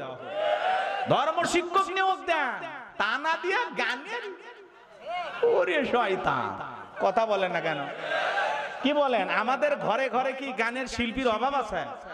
সন্তানেরা জন্ম নিয়ে এখন টিকটক করে, ভিডিও বানায়, কথা বলেন না কেন? আর এখনকার যে তার মারসেরা শিল্পী আর যে গান, এই ভাষা মুখে আনা যায়। আগেকার শিল্পী আব্দুল আলিম, আব্দুল্লাহ, কি বাচ্চা আব্বাস উদ্দিন, ওই যে শিল্পীর নামগুলো ছিল, কি কি ভালো ভালো গান গাইতো। পরের জায়গা পরের জমি ঘর বানায় আমিরু, গানের ভাষা সুন্দর ছিল না? আমি তো সেই ঘরের মালিক নই। বাউল শিল্পীরা আগে গান গাইতো, একদিন মাটির ভিতরে হবে ঘর, কথা বলেন, ভালো ছিল না? আর এখনকার লাইন সারা শিল্পী ফাইটা যায়, সিরিয়া যায়, তালি দেওয়ার বুদ্ধি নাই, যৌবন একটা গুল্লিফ সিগারেট। এই দেশের অলিতে গান, গলিতে গান বাজতে বাজতে এদেশের মানুষের কান ঝালাপালা হয়ে গেছে। বিদায় আমরা চাই না এই সন্তানদেরকে, কমলমতি শিশুদেরকে এইভাবে বিপদের দিকে ঠেলে দিতে। আমরা আমাদের সন্তানদের নিরাপত্তা চাই, কথা বলেন। আমরা এই ধরনের ঘটনার তীব্র নিন্দা এবং প্রতিবাদ জানাই। আমাদের সন্তানদের বিশ্বাস এবং মূল্যবোধের নিরাপত্তা চাই, কথা বলে ঠিক কিনা? তাহলে ধর্মীয় শিক্ষক প্রত্যেকটা প্রতিষ্ঠানে নিয়োগ দেওয়া হোক। কারা কারা চান এই দাবির সাথে একমত? হাত তুলে দেখান। লিল্লাহে তাকবীর, লিল্লাহে তাকবীর। এই জন্য যারা উপদেষ্টা আছেন, অতি দ্রুত এই গেজেটকে বাতিল ঘোষণা করা হোক, কথা বলেন ঠিক কিনা? সঙ্গীত শিক্ষকের জায়গায় ধর্মীয় শিক্ষক নিয়োগ দেওয়া হোক। এটা হলো এই দেশের 20 কোটি মানুষের দাবি, কথা বলেন ঠিক কিনা? আল্লাহ যেন ওনাদের হেদায়েত দান করেন। গানের শিল্পী, গানের শিল্পী অভাব আছে চাচা? হ্যাঁ, কি মনে করেন ওই চাচাক নিয়ে আসলে পুরাতন 20টা গান এখনই শুনেবি? আমরা গান ছোটবেলা থেকে শুনছি, টেলিভিশনে গান, চায়ের দোকানে গান, এখানে সেখানে গান, হালখাতার মাইকে গান। বেটা গানের শিক্ষকের জন্য কোনো বরাদ্দ নাই, কথা বলেন। এই ফাজলামি বাদ দাও, জাতির সাথে তামাশা করা বন্ধ করো। প্রত্যেকটা প্রতিষ্ঠানে ধর্মীয় শিক্ষককে নিয়োগ দিতে হবে, কথা বলে ঠিক কিনা? আল্লাহ যেন ওনাদের হেদায়েত দান করেন। আর না হলে যদি এর হিতে বিপরীত হয়, আর শিক্ষা প্রতিষ্ঠানে যদি সঙ্গীত শিক্ষককে নিয়োগ দেওয়া হয়, জয়পুরহাটের মাটি রাজপথ কাঁপিয়ে দেওয়া হবে, প্রয়োজনে ঢাকাকে অচল ঘোষণা করা হবে। এই জাতির সাথে তামাশা করার জন্য আপনাদেরকে ক্ষমতা দেওয়া হয় না। এদেশের ছোট্ট ছোট্ট শিশুদের রক্তের উপরে দাঁড়িয়ে আপনারা ক্ষমতার চেয়ারে বসেছেন। ছাত্র আন্দোলনের মাধ্যমে, এই গণ অভ্যুত্থানের মাধ্যমে আপনাদেরকে চেয়ারে বসানো হয়েছে, কোন দলের দালালি করার জন্য নয়, এদেশের মানুষের আদর্শকে বিলীন করার জন্য নয়। আল্লাহ যেন ওনাদের হেদায়েত দান করেন। অল্পদিন ক্ষমতায় থাকবেন, মাথা বেশি গরম করাবেন না। যতদিন আছেন ভালোভাবে দেশ চালান। দেশে খুন হয়, ধর্ষণ হয়, চাঁদাবাজি হয়, ওই দিকে ওদের মাথা ব্যথা নাই। ওরা প্রতিটার জন্য কোটি টাকা বরাদ্দ দেয়। ওরা স্কুলে স্কুলে সঙ্গীত শিক্ষক নিয়োগ দিবে। হ্যাঁ, এমনি বৃহস্পতি করে প্রত্যেকটা বৃহস্পতিবারে প্রাইমারি স্কুলে গানের আসর আছে না নাই? বৃহস্পতিবারে খালি পড়াই নাই, স্যাররা ডাকে আর কয় তুমি গান গাও। কেউ ইন্দ্রকিশোরের গান ধরছে, কেউ রুনে লাইলা, কেউ মমতাজ। কথা কয় হাই রে গানের টান, কি বলেন? এখন শিল্পীর অভাব নাই, দেশের অলি গলি সে শিল্পী। এ দেশের কি শিল্পীর অভাব আছে? তাহলে কি ভাই? ধর্মীয় শিক্ষার অভাব। ছোটবেলা থেকে আমাদের ছোট ছোট কচি কণ্ঠে বাচ্চাদেরকে কোরআন শিখাইতে হবে, হাদিস শিখাইতে হবে। আমার সন্তান যেন প্রতিষ্ঠানে পড়াশোনা করে সে যেন ভালো নামাজ পড়তে পারে, বাবা মারা গেলে জানাজা পড়াইতে পারে। কথা কয় এগুলো শিক্ষা না দিয়া 95% মুসলমানের দেশে সঙ্গীত শিক্ষক নিয়োগ দেওয়া হয়েছে। জাতির সাথে তামাশা করবা আর আমরা আঙ্গুল চুষবো, ওই দিন চলে গেছে দুলা ভাই। বেশি মেজাজ গরম করাবেন না। জাতি যদি একবার খেপে যায় 24 ঘন্টাও লাগবে না। অতএব ভদ্র ভাষায় বললাম, গেজেট বাতিল ঘোষণা করে ধর্মীয় শিক্ষককে নিয়োগ দেওয়ার ব্যবস্থা করুন। আল্লাহ যেন ওনাদের এই জাতির আকাঙ্ক্ষা পূরণের জন্য কাজ করা তৌফিক দান করেন। একটু জোরে বলেন আমিন। কষ্ট হইতেছিল আমার ভাইয়েরা, বিশ্ব নবীর জীবনী নিয়ে যদি আমি আলোচনা করি, এক রাত দুই রাত কেন, সারাটা জীবন যদি আমি সময় পাই, আলোচনা করে শেষ হবে না। হযরত বেলালের কথা আপনাদের মনে আছে না নাই? চেহারার দিকে তাকায় বলে, নবী আপনার এত সুন্দর চেহারা, এত সুন্দর চেহারা আমি জীবনে কোনোদিন দেখি নাই। বলুন সুবহানাল্লাহ। আপনার আমার নবী কতটা সুন্দর ছিলেন জানেন? হযরতে জাবির রাদিয়াল্লাহু তাআলা আনহু বলেন, পূর্ণিমার রাত আমি রাসূলের বাড়িতে গেলাম। সেদিন তাকায় দেখি চাঁদ উদয় হয়েছে, দুইটা, একটা চাঁদ আসমানের, একটা চাঁদ জমিনে। হযরতে জাবির বলেন, আমি একবার আকাশের পূর্ণিমার চাঁদের দিকে তাকাই, আর একবার বিশ্বনবীর চেহারার দিকে তাকাই। হযরতে জাবির বলেন, ওই আকাশের পূর্ণিমার চাঁদের মধ্যে কালিমা দেখা যায়, বিশ্বনবীর চেহারার মধ্যে কোনো কালিমা নাই। ওই আকাশের পূর্ণিমার চাঁদের চাইতেও বিশ্বনবীকে আমার কাছে বেশি সুন্দর মনে হয়। আপনার আমার নবী কতটা সুন্দর ছিলেন জানেন? আম্মা জান আয়েশা ডেকে বলেন, যারা ইউসুফ নবীর চেহারার দিকে তাকাইয়া মিশরের নারীরা ফল কাটতে গিয়ে আঙ্গুল কেটে ফেলে দিয়েছিল, ওরা যদি একবার আমার বিশ্ব নবীর চেহারার দিকে তাকাইতো, শুধুমাত্র আঙ্গুল নয়, আঙ্গুল কাটতে কাটতে, হাত কাটতে কাটতে কখন যে নিজের কলিজা কেটে দুফাক করে দিত, মুহূর্তের জন্য টের পাইতো না। নবী এতটাই সুন্দর। বলুন সুবহানাল্লাহ। আম্মা জান আয়েশা দেখে বলেন, ও দুনিয়ার মানুষ, তোমাদের একটা সূর্য আছে, আমি আয়েশার একটা সূর্য আছে। তোমাদের সূর্য উদয় হয় দিনের বেলায়, আমি আয়েশার সূর্য উদয় হয় রাতের বেলায়। আল্লাহু আকবার বলেন। আম্মা জান আয়েশা ডেকে বলেন, আমি একদিন সেলাইয়ের কাজ করতেছিলাম, হাত থেকে সুইটা পড়ে গেল, বাতিতে কোনো তেল ছিল না, বাতি জ্বালাইতে পারলাম না। আমি অপেক্ষায় বসে থাকলাম। বিশ্ব নবী যখন এশার সালাত আদায় করার পরে ঘরের ভিতরে প্রবেশ করে সর্বপ্রথম আম্মা জান আয়েশাকে সালাম দিলেন। নবীজি ঘরে ঢুকে স্ত্রীকে কি দিলেন? তাহলে আপনি আমি যখন বাড়িতে প্রবেশ করব, নবীর এই সুন্নত আপনার আমার ঘরেও চালু থাকার দরকার আছে না নাই? আজকে বাড়িতে যা বউকে সালাম দিবেন, আসসালামু আলাইকুম রহিমা, কেমন আছো সোনা? ঘরের দরজাটা খোলো না, আমি তোমার লিটনের বাপ, তোমার দিওয়ানা। বউ খুশি হয়ে দরজা খুলে দেবে। কথা বলেন ঠিক কি না? কিন্তু আপনার আমার ব্যবহার এত ভালো না, ঘরের দরজায় যা চিৎকারে মার ডাক দেয়, এ রুবেলের মা, এ দরজা খোল, বেশি দেরি হলে দরজা ভাঙে ফেলে দিয়া, আজ তোর পিঠের উপর কি যে হবি রে। ভিতর থেকে বউ বলে, এটা স্বামী না সেকেন্ড আজরাইল। কথা কন, কথা কন, কারণ আপনার আমার ব্যবহার এত ভালো না। কথা কন। তাহলে বাড়িতে যায় নরম ভাষায় বউকে সালাম দিবেন তো ইনশাআল্লাহ? হ্যাঁ, বাড়িতে যা বউকে সালাম দিবেন। আশেপাশে যদি লোকজন না থাকে, বউয়ের হাত ধরে মুসাফা করবেন। এই জয়পুর হাটের যুবক কার হাত? এই কথা বলো না, তোমাদের বউ নাই? এই নাই তো দোয়া করি বাবা, হবে হবে। নাই তো শান্তিতে আসো, আসলেও যে কি জ্বালা পরে ঠের বাবা। এদিকে এদিকে আমার দিকে তাকাও, কষ্ট হচ্ছে? অনেক সময় চলে গেছে তো এদিক সেদিক যেতে পারতেছি না, অনেক কথা মনে জমা আছে, আপনাদেরকে একটু বুঝাবো, কিন্তু সময় ওইভাবে হবে না। খুব দ্রুত গতিতে আমি বলতেছি। এদিকে তাকান, আমার দিক তাকান। বইয়ের হাত ধরবেন। কার হাত? এ যুবক, কার হাত? বইয়ের হাত। পাশের বাড়ির ভাবির হাত না, ধরলে আবার ঝাঁটা দিয়ে পিটাইবে। বইয়ের হাত ধরে মুসাফা করবেন। একেবারে যদি ময়দান ফাঁকা থাকে, কোলাকুলিও সেরে নেবেন। কথা কয় না। স্বামী স্ত্রীর মধ্যে যদি সালাম আদান প্রদান হয়, এই আমলগুলো চালু থাকে, আল্লাহর পক্ষ থেকে তাদের দাম্পত্য জীবনের উপরে আল্লাহর রহমত নাজিল হবে। বলুন সুবহানাল্লাহ। যেই জবান দিয়া স্বামী স্ত্রীকে সালাম দিবে, স্ত্রী সালামের জবাব দেবে, ওই জবানগুলো দিয়া একে অপরকে কখনো গালি দিতে পারবে না। একে অপরের প্রতি শ্রদ্ধা, ভক্তি, বিশ্বাস, ভালোবাসার জায়গাটা আরো বৃদ্ধি পাবে। দাম্পত্য জীবনে সুখ আর শান্তি পেতে গেলে রাসূলের কয়েকটি সুন্দর সুন্দর সুন্নত আছে, এই সুন্নতগুলো ঘরের ভিতরে আমল করা লাগবে। স্বামী স্ত্রী দুইজনকে, কয়জনকে? স্পেশাল 4টি সুন্নত। জোরে বলেন কয়টি? আমি কি এখনই বলবো? এলোমেলো হয়ে যাবে। আপনাদের একটু সময় আছে, শেষের দিকে মনে করা দেবেন। দাম্পত্য জীবনে সুখ আর শান্তি পেতে চাইলে, স্বামী স্ত্রী ভালো থাকতে গেলে 4টি সুন্নত। জোরে বলেন কয়টি? কারা কারা শুনবেন একটু হাত তোলেন তো আরেকবার দেখি। লিল্লাহি তাকবীর। হাত নামান আমার ভাইয়েরা।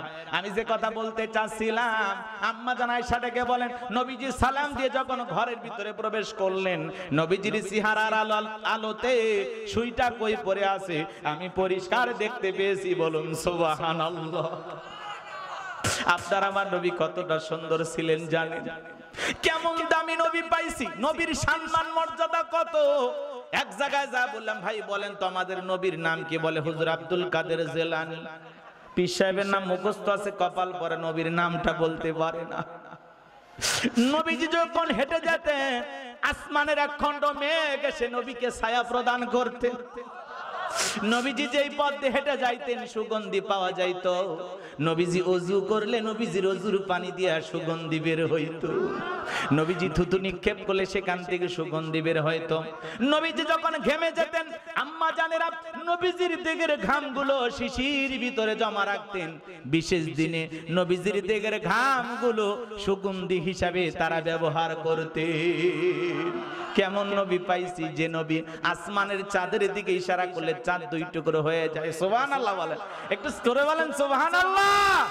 ছোটবেলার একটা ঘটনা, আমেনা হালিমার কোলে যখন নবী মুহাম্মদকে তুলে দেয়, ডেকে বলে, হালিমা এই সন্তান এমন একটা সন্তান, বাবা মারা গেছে, সন্তানটাকে খেলনা কিনে দিতে পারি না, কিন্তু আমার মুহাম্মদ মুস্কি মুস্কি হাসে। আমি তাকায়া দেখি আমার সন্তান খেলা করতেছে, কিন্তু দুনিয়ার সাধারণ কোন খেলনা নয়। আমার সন্তান খেলা করতেছে আসমানের তারা নিয়া, চন্দ্র নিয়া। বলুন সুবহানাল্লাহ। একটু জোরে বলেন না সুবহানাল্লাহ। কেমন নবী পাইছি বাজার, কেমন নবী পাইছি। বিশ্ব নবী মুহাম্মদ রাসূলুল্লাহ সাল্লাল্লাহু আলাইহি সাল্লাম জমিনে পা তুললেন, মাওলা পাকের আরশে আজিম, আল্লাহ রাজধানীতে পৌঁছে গেলেন। বলুন সুবহানাল্লাহ। যেই খাবার 2-3 জন মানুষ খাবে, ওই খাবারে যদি বিশ্ব নবীর হাতটা লেগে যায়, শত শত মানুষ খাবার কেউ যেমন খাবার তেমনি থাকে। যেই ছাগলের স্তনে দুধ নাই, নবীজি হাত লাগায় দিলে দুধে পরিপূর্ণ হয়ে যায়। সেই নবীর কাছে হযরত বেলাল কথা মনে আছে না নাই? বেলাল দেখে বলে, নবী গো, আপনি কালেমার দাওয়াতের ইসলামের প্রচার প্রসার করেন, দয়া করে আমার এই কালেমা পড়ে মুসলমান বানায় দেন। বিশ্ব নবী হযরত বেলালকে পড়া দিলেন, লা ইলাহা ইল্লাল্লাহু মুহাম্মাদুর রাসূলুল্লাহ সাল্লাল্লাহু আলাইহি ওয়াসাল্লাম। হযরত বেলাল কালেমা পড়ে মুসলমান হয়ে গেল। নবী আমার দিকে বলে, বেলাল ইসলামের অবস্থা ভালো না, কালেমা পড়েছো আপাতত প্রকাশ করা যাবে না।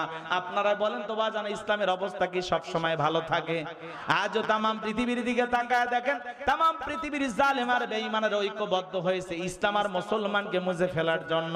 আজও ফিলিস্তিনের জমিনে জালেমেরা মুসলমানের রক্ত নিয়ে খেলা করে, কাশ্মীরে মুসলমানদেরকে হত্যা করে, আজও চীনের উইঘুরে মুসলমানদেরকে নিয়ে যা উলঙ্গ করে করাত দিয়ে চিরে 2 টুকরো করা হয়, মুসলমানকে উলঙ্গ করে পিস্তলের গুলি দিয়ে বিদায় করে দেওয়া হয়। আজও পৃথিবীর জমিনে অসংখ্য দেশে মুসলমানরা মার খায়। তামাম পৃথিবীর জালেম বেঈমানরা ঐক্যবদ্ধ হয়েছে ইসলাম আর মুসলমানকে মুছে ফেলবে, কিন্তু বলেন তো ওদের ক্ষমতা আছে কি ইসলামকে বিদায় করা? ওদেরকে ক্ষমতা আছে ইসলামকে বিদায় করা? বলেন তো ইসলামের সুইচ আছে কার হাতে? আমার আল্লাহ রাব্বুল আলামিন বলেন ইউরিদুনা লিতুফিউ নূরাল্লাহি বিআফওয়াহিহিম আল্লাহু মুতিম্মু নূরিহি ওয়ালাউ কারিহাল কাফিরুন।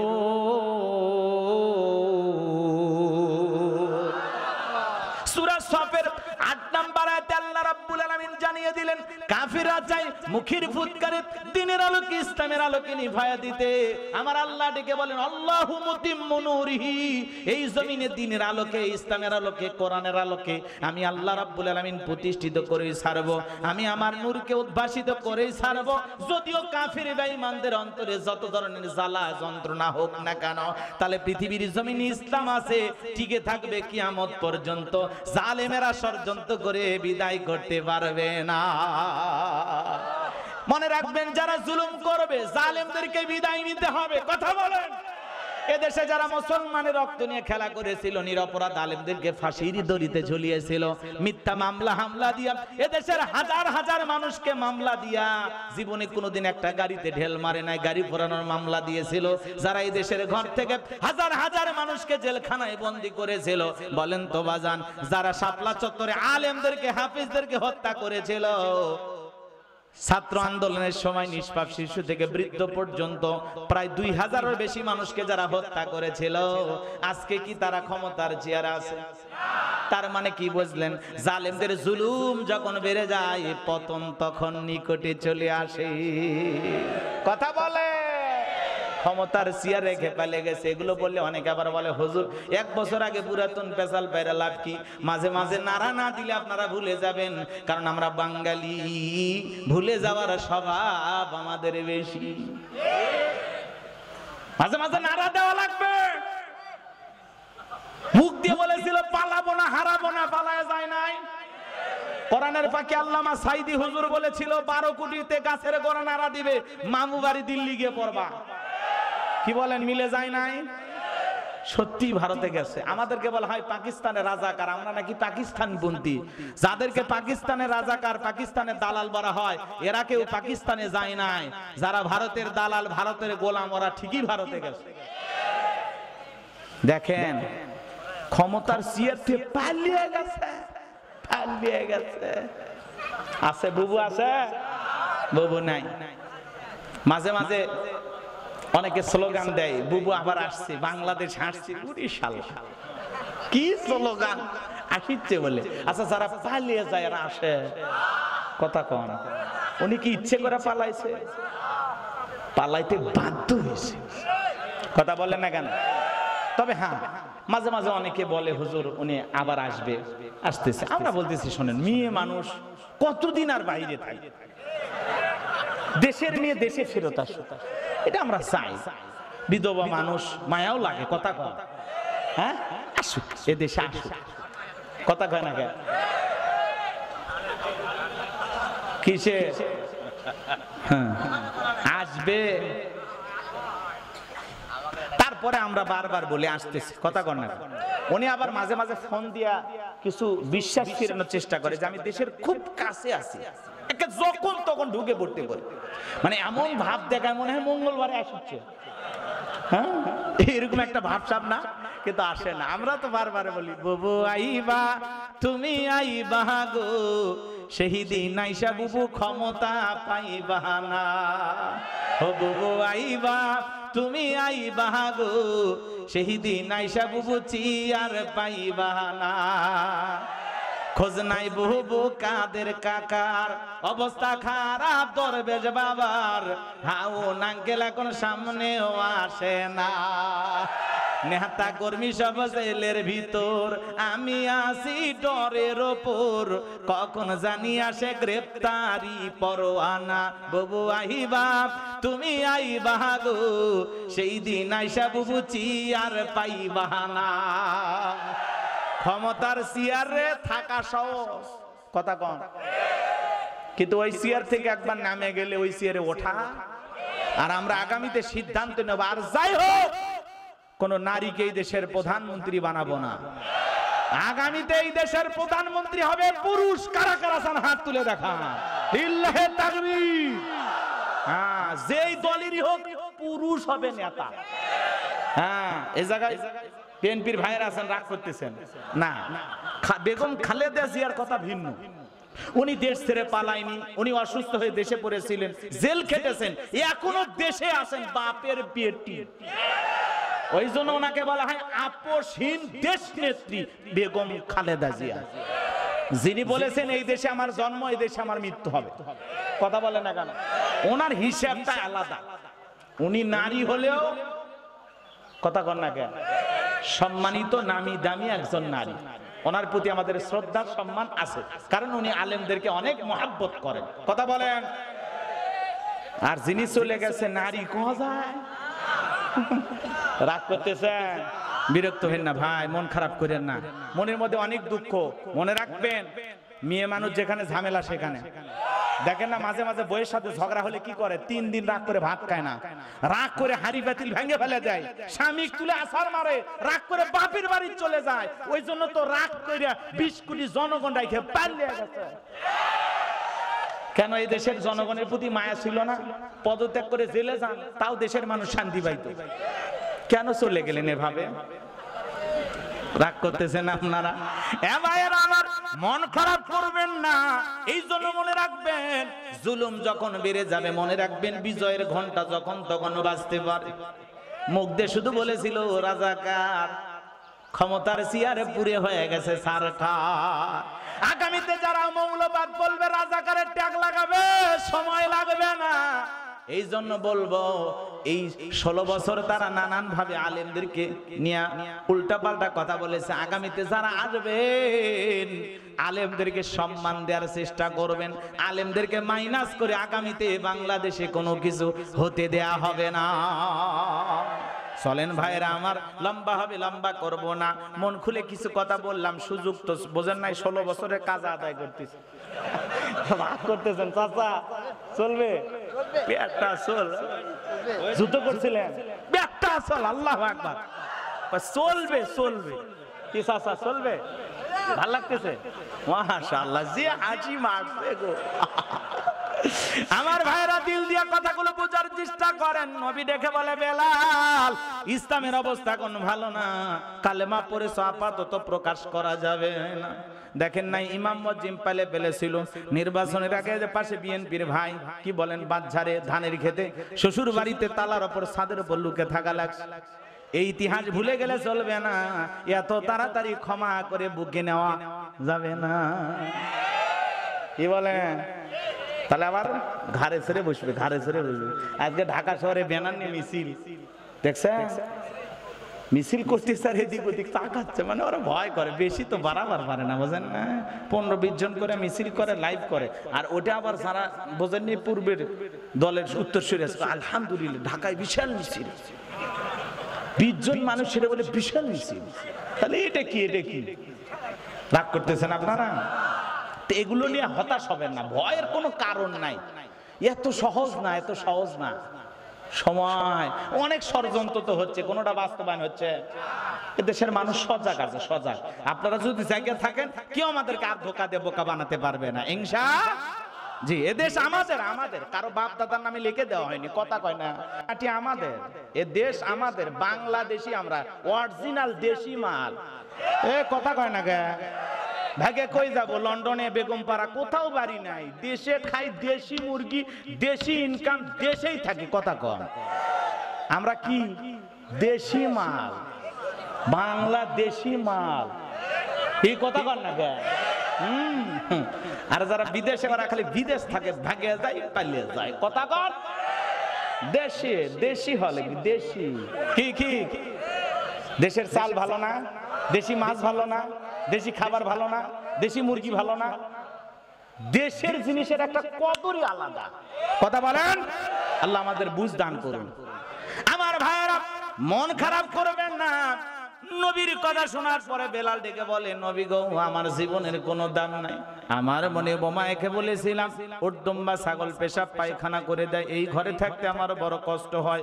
ওমায় ডেকে বলে বেলাল, উটদুম্বা ছাগলের দাম আমার কাছে আছে, কিন্তু তোর মতো কালো হাফসি বেলালের দাম আমার কাছে নাই। নবী গো, আমার জীবনের কোনো দাম নাই, আপনি শুধু আমাকে দোয়া করে দেন মৃত্যু পর্যন্ত যেন কালেমার পথে টিকে থাকতে পারি। এই কথা বলার পরে হযরত বিলাল চলে গেলেন। পরের দিন সকালবেলা সূর্য উদয় হয়ে গেছে, অনেকটা বেলা হয়ে গেছে। হযরত বেলাল আর দরজা খোলে না। অন্য চাকর যারা আছে নালিশ নিয়ে চলে গেছে ওমায়ের কাছে, যা বলে নেতা এখন পর্যন্ত বেলাল দরজা খোলে নাই, তাই নাকি? বলে হ্যাঁ চলো যাই। দরজায় ডাক দেয়, বেলাল দরজা খোল। হযরতে বেলাল দরজা খোলে না, জোরে করে ধাক্কা মারছে, দরজা খুইলা গেছে। এইবার ওমায়া তাকায় দেখে যেই রাত্রিতে হযরত বেলাল কালেমা পড়ে মুসলমান হয়েছে, ওই রাত্রিতে একটা উটদুম্বা ছাগলের কাছে কোনো পেশাব পায়খানা নাই। চিৎকার মেরে বলুন মারহাবা। আমার ভাইরা, এইবার উমায় ডেকে বলে, এ চাকরের দল, বেলালের বিরুদ্ধে মিথ্যা অভিযোগ দাও। তোমরা যখন ঘুমাচ্ছিলে বেলাল তখন ময়লা আবর্জনা পরিষ্কার করেছে, তাকায় দেখো না একটা উটদুম্বা ছাগলের কাছে কোনো পেশাব পায়খানা না, যাও নিজের কাজ করো। এই কথা বলে ওদেরকে তাড়িয়ে দিলেন। এক পা দুপা করে বেলালের কাছে চলে গেলেন। হযরতে বেলাল দেয়ালে পিঠটা লাগায় জিহ্বা নাড়ায় জিকিরি করে কা। এইবার বেলালের কাছে যাই হালকা করে মৃদু আঘাত করেছেন, যখন জবান দিয়ে কালেমার আওয়াজ বের হয়েছে, তখন ওমায়ে ডেকে বলে, বেলাল তোর জবান দিয়ে কি শুনলাম, তুমি কি মুসলমান হয়েছো? হযরতে বেলাল দেখে বলে, মুসলমান হয় যারা মিথ্যা কথা বলতে পারে না তারা, ওয়াকুলু কাওলান সাদীদা। মুসলমানেরা হবে সত্যবাদী, মুসলমানের মিথ্যাবাদী হতে পারে না। ও আমার বড় উমাইয়া, গতকাল রাত্রিতে বিশ্ব নবীর হাতে হাত রেখে আমি কালেমা পড়ে মুসলমান হয়েছি। এই কথা শোনার পর ওমায়া ডেকে বলে, বেলাল কয়েকদিন আগে নেতা আবু জেহেল ঘোষণা করেছে দাসদাসীর দিকে নজর রাখবা, মুহাম্মাদের তালে পড়ে খবরদার তারা যেন কালেমা না পড়ে। কয়েকদিন আগেই মিটিং আলোচনা হয়েছে, বিশেষ গোল টেবিল বৈঠক হয়েছে, টকশো হয়েছে। কথা বোঝেন না, বোঝেন না, বোঝেন না। গোপন মিটিং হয়, গোপন আলোচনা হয়। মনে রাখবেন, যত গোপন তত হবে ওপেন। কোরআনের পাখি আল্লামা সাঈদীর বিরুদ্ধে যারা সাক্ষী দিয়েছিল, ওরা এখন বলে পিস্তল ঠেকায় আমাদের কাছ থেকে সাক্ষী নিয়েছে। তার মানে সাঈদী যারা হয় এরা অপরাধী নয়, যারা সাঈদীকে ফাঁসিয়েছে আজকে জাতির সামনে তারা কলঙ্কিত।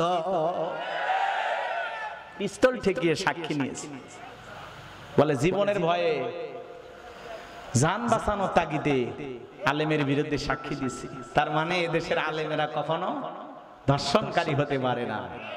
আল্লামা সাঈদীর কোনো অপরাধ ছিল না, কোরআনের পাখিকে ষড়যন্ত্র করে বিদায় করেছে। কথা বলে ঠিক না? আমার ভাইয়েরা, আমি যে কথা বলতে চাচ্ছিলাম দিল দিয়া কথাগুলো বুঝবেন, বোঝার চেষ্টা করবেন বাজান। এইবার ওমায় ডেকে বলে, বেলাল উটদুম্বা ছাগলের মালিক বানায় দিব, ভালো ঘরের ব্যবস্থা করে দেব। নবী মুহাম্মাদের কালেমাটা ত্যাগ করো, নবী মুহাম্মাদের কালেমাটা ত্যাগ করো। হযরতে বেলাল দেখে বলে, ওমাইয়া দুনিয়ার পার্থিব সম্পদের বিনিময়ে বেলাল তার ঈমান বিক্রি করবে না। এইবার দেখে বলে, আমার কথা না শুনলে বড় নেতা আবু জেহেলকে খবর দেব। হযরতে বেলাল দেখে বলে, কোন বড় নেতা ছোট নেতা এখন কাউকে গোনার টাইম নাই। আমি দুনিয়ার কোন আবু জেহেলকে ভয় করি না, আমি ভয় করি আমার আল্লাহকে। এইবার ওমায় দৌড়ে চলে গেল আবু জেহেলের বাড়িতে, যায় বলে, নেতার সংবাদ খুব খারাপ, আমার বাড়ির কিতদাস বেলাল কালেমা পড়ে মুসলমান হয়েছে। তাই নাকি? বলে হ্যাঁ, ঠিক আছে যাও, আমি আসতেছি। এইবার আবু জেহেল তার সাঙ্গু পাঙ্গু ক্যাডার মাস্তান ছিল, যাদের নিয়া সাহাবায়ে কিরামদের উপর নির্যাতন জুলুমের স্টিম রোলার চালাইতো। আজও তাম পৃথিবীর দিকে তাকায় দেখবেন জালেমদের বিশেষ একটা বাহিনী থাকে, যাদের কাজই হলো টুপিওয়ালা দাড়িওয়ালা আলেমদেরকে জঙ্গির নাটক বানায়া জাতির সামনে সন্ত্রাসী বলে পরিচয় দেওয়া। কথা বলে, জঙ্গির নাটক করত। পরিচালক কে ছিল? শেখ হাসিনা। নাটকের পরিচালক কে? হ্যাঁ, এদেশে জঙ্গি আছে ভাই। এই যে 1 বছর পার হলো, জঙ্গি দেখছেন দুই একটা? সব নাটক বানাইতো ওরা। আগে ভাগে কয়েকটা বই রাখতো, কিছু বোমার জিনিসপত্র রাখতো, আর দাঁড়িয়ালা 2-4 জনক নিয়ে যায় রাখে। বিশেষ র্যাব নিয়ে, পুলিশ নিয়ে কি হচ্ছে, বিশাল একটা অভিযান চলতেছে, একেবারে লাইট ক্যামেরা অ্যাকশন। কি কন? আর ভিতরে জঙ্গির নাটক বানাচ্ছে। কিছু জিয়াদি বইতে বলতো এরা সব জঙ্গি। হ্যাঁ, আর ওরা ছিল আবু জেহেলের সঙ্গী। কথা কন ঠিক কিনা? আমার ভাইরা লম্বা হবে বলে দুঃখ জমা আছে ভাই, এই জন্য মাঝে মাঝে একটু এদিক সেদিক যায়, আপনারা মন খারাপ করবেন না, আমি আপনাদেরকে ভালোবাসি, আল্লাহর কোরআনের কথাগুলো বলতেছি, কষ্ট হয়। বাস্তবতার আলোকে যদি একটু নাড়াচাড়া না দেওয়া যায় আলোচনা বুঝবেন না, খালি কানে টান দিয়া আলোচনা করে হাত দিয়ে নিয়ে গেলে হবে না, জাতিকে সচেতন করার দরকার আছে না নাই? এইবার চলেন আমি যে কথা বলছিলাম, আবু জেহেল তার সাঙ্গ পাঙ্গ ক্যাডার মাস্তান সঙ্গে নিয়ে ওমায়ের বাড়িতে চলে আসলো। বেলালকে ডেকে বলে, বেলাল এই দিকে আয়, তোরে আমি পার্সোনাল ভাবে মহাব্বত করি, ভালোবাসি রে বেলাল। এসব কি শুনছি তুমি নাকি মুহাম্মাদের দলে নাম লাগাইছো, কালেমা পড়ে মুসলমান হয়েছো? হযরত বেলাল ডেকে বলে, যা শুনেছেন সত্য, আমি মুসলমান হয়েছি। এই কথা শোনার পরে আবু জেহেল ডেকে বলে, বেলাল এক নাম্বার আমি তোরে উট দুম্বা ছাগলের মালিক বানায় দেব, 2 নাম্বার ঘর বাড়ির ব্যবস্থা করে দেব, 3 নাম্বার তুমি যদি যাও ব্যবসা বাণিজ্য করবা, টাকা পয়সা যা লাগে আমি তোমাকে দেব, আর 4র্থ নাম্বার প্রস্তাব বেলাল, এখন তুমি যা চাও আমরা তোমার সব চাহিদাটা পূরণ করব। হযরতে বেলাল দেখা বলে, আবু জেহেল রে, দুনিয়ার সব সম্পদ যদি আমি বেলালকে দিতে চাও, দুনিয়ার সব সম্পদ ছাড়তে রাজি, বিশ্ব নবীর কালেমা ছাড়তে রাজি নাই, বলুন সুবহানাল্লাহ। বেলালের মতো যারা খাঁটি ইমানদার এদেরকে টাকা দিয়ে কেনা যায় না, কিন্তু মুনাফিক মার্কা মুসলমান যারা টাকার বান্ডিলের কাছে বিক্রি হয়, তারা টাকা পাইলে বাতিলের পাঁচাটা গোলাম হয়ে যায়। কথাকে বোঝেন? এইবার বেলালের কথা শোনার পরে আবু জেহেল ডেকে বলে, বেলাল এত বড় লোভনীয় প্রস্তাব দিলাম রাজি হইলা না, সোজা আঙ্গুলে ঘিউ না, আঙ্গুলে একটু বাঁকা করা লাগবে। এই কথা বলে যুবকদের লেলে দিলে চাবুক দিয়ে পিটাও। হযরত বেলালকে চাবুক দিয়ে পিটানো শুরু হলো। হযরত বেলালকে পিটাইতে পিটাইতে কালো চামড়া গুলো ফেটে রক্ত ঝরা শুরু হয়ে গেল। ওরা যত জোরে চাবুক মারে বেলাল তত জোরে আল্লাহর নামের জিকির করে।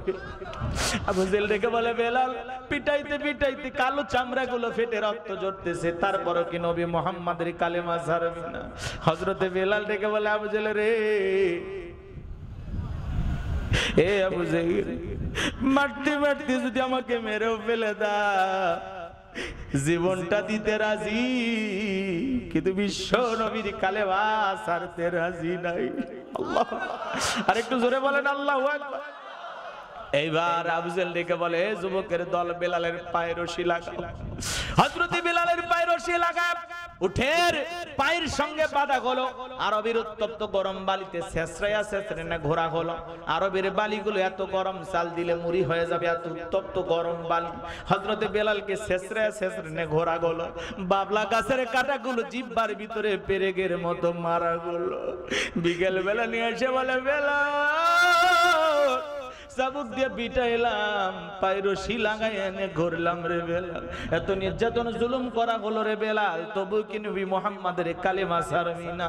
হযরতে বেলাল ডেকে বলে, আবু জেহেল রে, মারতে মারতে যদি মেরেও ফেলে দাও, বেলালের নিঃশ্বাস থাকবে যতদিন, বেলাল ইসলামের পথে টিকে থাকবে ততদিন, বলুন আল্লাহু আকবার। এইবার আবু জেহেল কি করলো? যুবকদের লেলিয়ে দিল, যাও বিশাল বড় একটা পাথর নিয়ে এসে বেলালের বুকের উপরে চাপায়া দাও। বিশাল বড় একটা পাথর নিয়ে আসা হযরতে বেলালের বুকের উপরে চাপায়া দেওয়া হলো। আবু জেহেল মনে করলো পাথরের চাপার আঘাতে বেলাল মারা যাবে, এই কথা ভেবে কাফেররা চলে গেল। হযরতে বেলালের বুকের উপরে পাথর, রক্তাক্ত জিহ্বা, এরপরেও জিহ্বা নাড়ায়া বেলাল জিকির করে গায়। আপনাকে আমাকে জিকিরি করার জন্য কেউ মারে না, পেটে না, ধমক দেয় না, তবু আমরা কপাল পর আল্লাহর জিকিরি করি না। কথা বলেন, সব সময় আল্লাহকে স্মরণ করা লাগবে। ফাযকুরুনি আযকুরুকুম ওয়াশকুরুলি ওয়ালা তাকফুরুন। বান্দা আমারে স্মরণ করো, আমি আল্লাহ তোমাদেরকে স্মরণ করব। কৃতজ্ঞতা প্রকাশ করো, অকৃতজ্ঞ হয়ো না। হাদিস শরীফের ভিতরে আসছে, যার জিহ্বাটা আল্লাহর জিকিরে ভিজা থাকে, আল্লাহর জিকিরে তরুতাজা থাকে, ওই জিহ্বাওয়ালা মানুষ কোনোদিন জাহান্নামের আগুনে জ্বলবে না। চিৎকার মেরে বলুন সুবহানাল্লাহ। তাহলে মাঠে কাজ করতেছেন, জিকির হবে কার? দোকানদারি করতেছেন, জিকির হবে কার? রাস্তাঘাটে চলতেছেন, জিকির হবে কার? জিকির করার জন্য আলাদা সময় লাগে না, সব সময় জিকির করা যায়। সুবহানাল্লাহ। সব সময় জিকির করবেন, সুবহানাল্লাহ, আলহামদুলিল্লাহ, আল্লাহু আকবার, লা ইলাহা ইল্লাল্লাহ, সুবহানাল্লাহি বিহামদিহি, সুবহানাল্লাহিল আযীম। তাহলে সব সময় জিকির করব কার? পারবেন? দোকানদারি করতে করতে জিকির, রিকশা ভ্যান চালাতে চালাতে জিকির, মাঠে কাজ করতে করতে জিকির, সব সময় আল্লাহর জিকিরে জিহ্বাটা ভিজায়া রাখবেন। পারবো তো ইনশাআল্লাহ? নাকি জিকির করার জন্য কোনো সমস্যা?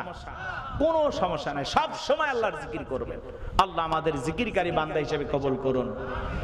এই জিকিরের মজা এখন বুঝবেন না, কবরে গেলে বুঝবেন। একবার সুবহানাল্লাহ পড়ার কত দাম এখন বুঝবেন না। এত ওয়াজ কোনো লাভ নাই যদি নিজেকে পরিবর্তন না করে। মনে অনেক কথা জমা আছে, কষ্ট হয়।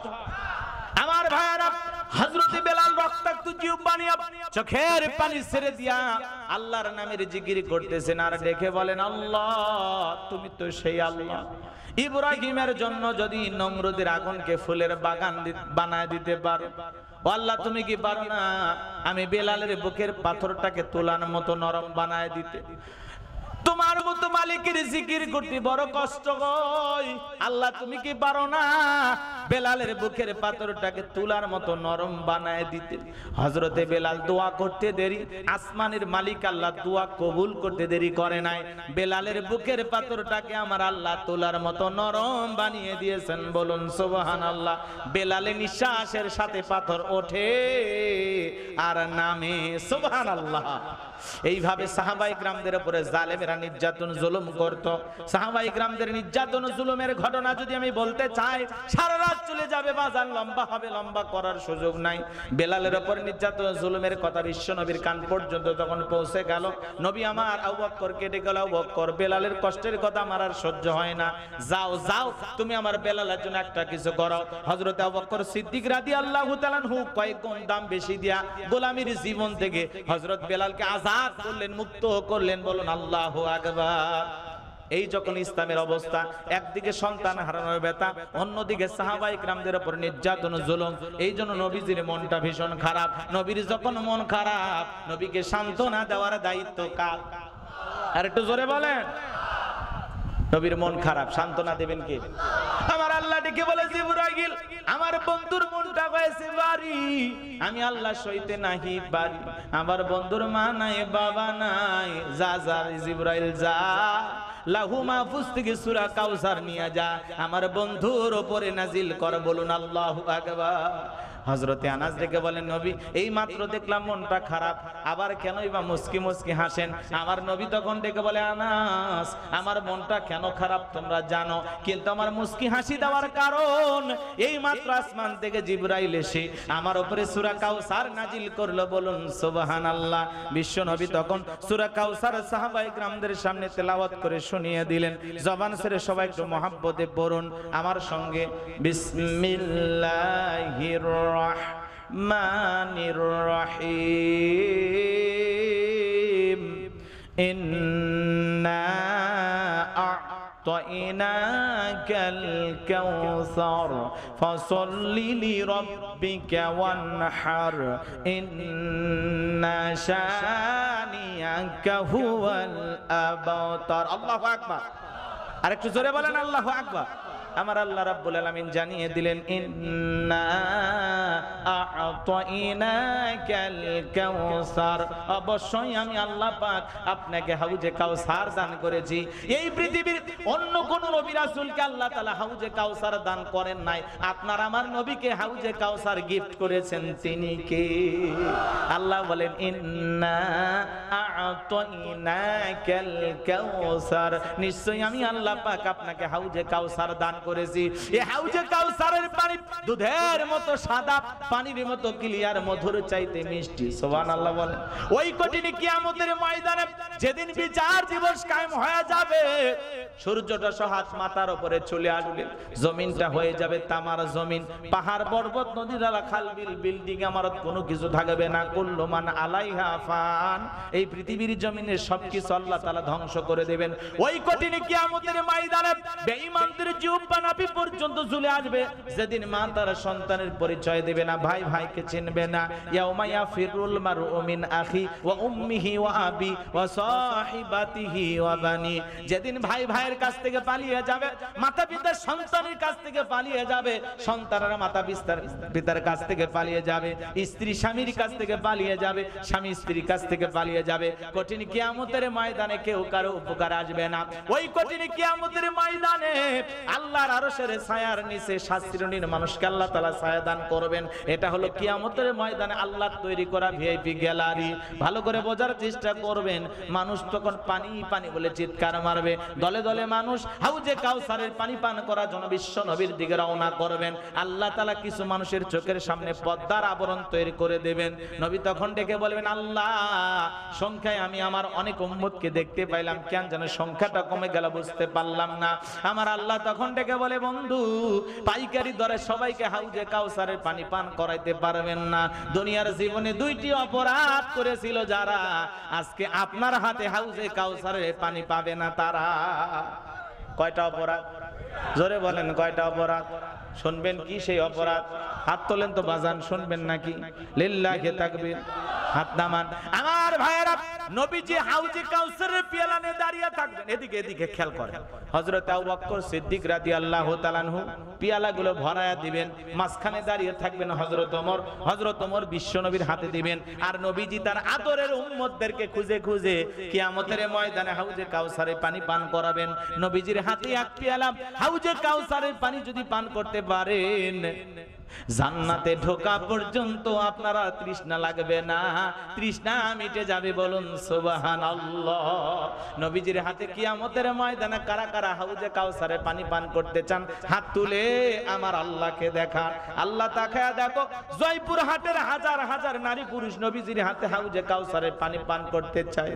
মাওলা গো, কিয়ামতের ময়দানে তোমার আরশের নিচে ছায়া দিও, আর নবীজির হাতে হাউজে কাউসারে পানি পান করার সৌভাগ্য দান করো।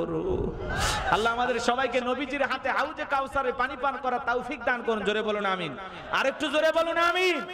হাউজে কাউসারে পানি পান করতে গেলে কাজ করতে হবে 2টি। জোরে বলেন কয়টি? 2টা আঙ্গুল তুলে বলেন তো কয়টি? 2টি। আরো জোরে। এই জোর হলো না, এ উঠেই যাবে। আরো জোরে। বাস, একটু মিছিল করে অভ্যাস করেন, সামনে মিছিল করা লাগবে। এই কথা কয় না কেন? এই যুবকেরা কি বলো, এদেশে পোল্ট্রি বাজ আছে না নাই? আগে বিস্কুট খাওয়ার জন্য যুবকেরা মিছিল করতো। নায়িকার নাম শুনছেন? অপু বিশ্বাস, শাকিব খানের বউ। কথা কয় না কেন? এর আগে ফেরদাউসের সময় বললেন, নায়ক ফেরদাউসের পক্ষ নিয়ে নৌকায় ভোট চাওয়ার জন্য জনগণের হাত পাও ধরলো, যে আপনাদের হাতে পড়ি পায়ে পড়ি আমার ফেরদাউস ভাইকে পাশ করান। নৌকার মিছিল করলো। নৌকার মাঝি হওয়ার স্বপ্ন দেখেছিল অপু বিশ্বাস, কিন্তু এমপি পদপ্রার্থী হওয়ার খুব আশা ছিল, কিন্তু নৌকার মাঝি হতে পারে না। এখন সেই অপু বিশ্বাস কুষ্টিয়ার বিএনপির প্রতিষ্ঠাতা বার্ষিকী উপলক্ষে সেখানে গিয়ে তিনি সবার সাথে আনন্দ বিলাইতেছে। কথা কয় না কেন? যে আগে আওয়ামী লীগের এমপি হতে চাচ্ছ, যে আওয়ামী লীগের এমপি হতে চেয়েছিল, সেই অপু বিশ্বাস এখন বিএনপির অনুষ্ঠানে বিএনপির। বলেন না কেন? এরা কি হলো? পাল্টি বাস। এরা কি? হ্যাঁ, আছে না? এরকম আছে না? তো যাই হোক, নায়িকা তো ওনারা হয়তো বা ভুলে গেছে। কথা কয় না কেন? তো ভাইদেরকে আমরা স্মরণ করে দিচ্ছি, ভাই এই নায়িকা সেই নায়িকা যে নৌকার সাথে মিছিল করেছিল। অতএব এদেরকে আবার ধানের শীষের ভিতরে নিয়ে আসেন না। কথা কন ঠিক কিনা?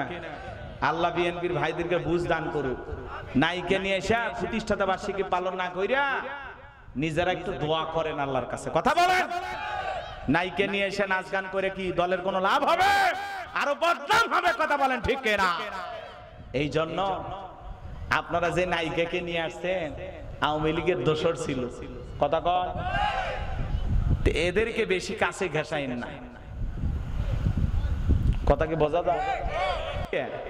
টাকা পাইলে সব জায়গায় যাবে, বিএনপির কাছে যাবে, আওয়ামী লীগের কাছে যাবে, জাতীয় পার্টি ডাকলেও যাবে, আপনারা ডাকলেও আসবে। জয়পুরহাটে আসে নাই? এসেছিল। কথা কয় না কে? হাইরে নেতা পাস করার পরে নায়িকা নিয়ে এসে নাচায়। এরা যদি সমাজের নেতা হয়, বলেন লাভ না লস?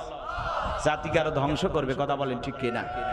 এই জন্য সম্পর্ক আমাদের নায়িকার সাথে হবে না, নায়িকার সাথে হবে না। আমাদের সম্পর্ক হবে ইসলামের সাথে। কথা বলেন ঠিক কিনা? সম্পর্ক হবে আলেমদের সাথে। কথা বলেন ঠিক কিনা? এই জন্য ভাই আপনারা ফিরে আসেন, এদেরকে নিয়ে নাচানাচি কইরেন না। কথা বলেন না কেন? রাগ করেন, রাগ করেন, কষ্ট হয়। যারা বিগত সরকারের দোসর ছিল, জালেমদের সহযোগী ছিল, এরা কখনো আমাদের বন্ধু হতে পারে? আমাদের এই কথাগুলো মাথায় রাখা লাগবে। পোল্টিবাস, নায়ক নায়িকারাও কি পোল্টিবাস, কথা কি বোঝেন ভাই? আমার ভাইয়েরা দিল দিয়া কথাগুলো বোঝার চেষ্টা করবেন, মন খারাপ করবেন না। আমি যে কথা বলতে চাচ্ছিলাম বাজান, নবীজির হাতে হাউজে কাউসারে পানি পান করতে গেলে কাজ করা লাগবে কয়টি? আর একটু জোরে বলেন কয়টি? দুইটি কাজ করা লাগবে বাজান, একটু কষ্ট করা লাগবে। আমি আপনাদের এলাকায় আসলাম, একটা ছেলের হাতে কিছু চকলেট দিলাম, দিয়ে বললাম ভাতিজা আমার জন্য এক বদা পানি নিয়ে আসো, একটু ওযু বানাবো। ওই ছেলেটা চকলেট পায় মারছে দৌড়, মাঝখানে আছাড় খাইয়ে পড়ে গেছে, হাঁটু ছিলে রক্ত বের হয়ে গেছে। এরপরে হাতে চকলেট থাকার কারণে উঠে দাঁড়াইছে, বদনা ভরে পানি নিয়ে আমার সামনে হাজির। আমি তখন বললাম বাবা এই পানিটা আনতে গিয়ে তোমার কষ্ট হয়েছে, মাঝখানে পড়ে গেছো, আসার খাইছো, ব্যথা পাইছো, রক্ত মনে হয় বের হয়েছে। চকলেট থাকার কারণে বলতেছে আমি এরকম কত পড়ে যাই, আমার কিছুই হয় না। কথা কয় না, ওই চকলেট থাকার কারণে ব্যথাকে যেমন ব্যথা মনে হইতেছে না, কষ্টকে কষ্ট মনে হইতেছে না। কঠিন কিয়ামতের ময়দানে যেদিন বিচার দিবস কায়েম হয়ে যাবে, কিয়ামতের একদিন হবে 50,000 বছরের সমান। ওই কঠিন কিয়ামতের ময়দানে নবীজির হাতে এক পেলা হাউজে কাউসারের পানি যদি পান করতে পারেন, আর আল্লাহর আরশের নিচে যদি ছায়া পান, কিয়ামতের কঠিন দিন আপনার কাছে কঠিন মনে হবে না, আমার আল্লাহ সহজ করে দিবেন। বলুন সুবহানাল্লাহ। তার জন্য একটু কাজ করা লাগবে, একটু কষ্ট করা লাগবে, ঠান্ডা পানি দেব ওযু বানায়া নামাজ আদায় করা লাগবে। হঠাৎ করে কেউ যদি নামাজ ধরে, পুরাতন মুসল্লি নতুন মুসল্লিকে দেখে টিটকারি মারে, ঠাট্টা বিদ্রুপ করে, হাসি তামাশা করে। আজকে সূর্য কোন দিক উঠছে, উত্তর পাড়া বাদশাহ মসজিদে ঢুকছে, বলে না সূর্য কোন দিক উঠছে, বাদশা দিকে মসজিদে। ভাতিজা নামাজ পড়বে না, 2 দিন পরে ছেড়ে দিবা, এরকম বলে কিনা? আমরা বলতে চাই মুরব্বি চাচা সাবধান সাবধান, দাওয়াত দিয়ে তো 5 জনকে মসজিদে আনতে পারেন না। হঠাৎ করে কেউ একটু নামাজ ধরেছে, এর এনে কেন সমালোচনা করেন? পারলে ওর জন্য দোয়া করেন যে ভাতিজা তুমি মসজিদে আসছো দেখে দিলটা ভরে গেছে, আল্লাহর কাছে দোয়া করি আল্লাহ যেন মৃত্যু পর্যন্ত তোমাকে নামাজ পড়ার তৌফিক দান করেন। দোয়া করেন, ভালোবেসে বুকে টানেন, বাজারে নিয়ে এক কাপ চা খাওয়ায় ছেড়ে দেন। কথা বলেন। যুবক বয়সে একটু দাড়ি রাখছে, এটা না সমালোচনা করে, এই বয়সে দাড়ি রাখলি? যুবক বয়সে দাড়ি রেখে বউ নিয়ে ঘুরতে গেছে, মার্কেটে ঘুরতেছে, এবার দোকানদারে দেখে বলে ভাবি আসসালামু আলাইকুম, সাথে চাচার খবর কি? বউ এসে বাড়িতে রাগ করে, তোমার সাথে বাইরে যাওয়া যায় না কেন? কয় তোমার এটাকে চাচা আর আমার এটাকে ভাবি। যেই বউ নবীর সুন্নাত দাড়িকে পছন্দ করতে পারে না, এই বউ আপনাকে 100% ভালোবাসা দিতে পারে না। কথা বলেন ঠিক কি না? রাগ করতেছেন আপনারা? এই দাড়ি কার সুন্নাত? নবীর সুন্নাত। কার সুন্নাত? পৃথিবীর সকল নবীদের মুখে দাড়ি ছিল। দাড়ি হলো পুরুষের সৌন্দর্য, দাড়ি রাখলে পুরুষকে পুরুষ পুরুষ লাগে, আর দাড়ি ছাড়া পুরুষকে যার দাড়ি আছে ওটা বোঝা যায় ওটা পুরুষ। কথা কন। জয়পুরহাট থেকে ঢাকার উদ্দেশ্যে রওনা করছেন, হানিফ গাড়ি চড়ে, মাঝে মাঝে দেখেন হানিফ বাজে দেখ কাত হয়ে আছে রাস্তার উপর। কথা কয় না কেন? গাড়ি দুর্ঘটনা ঘটে না?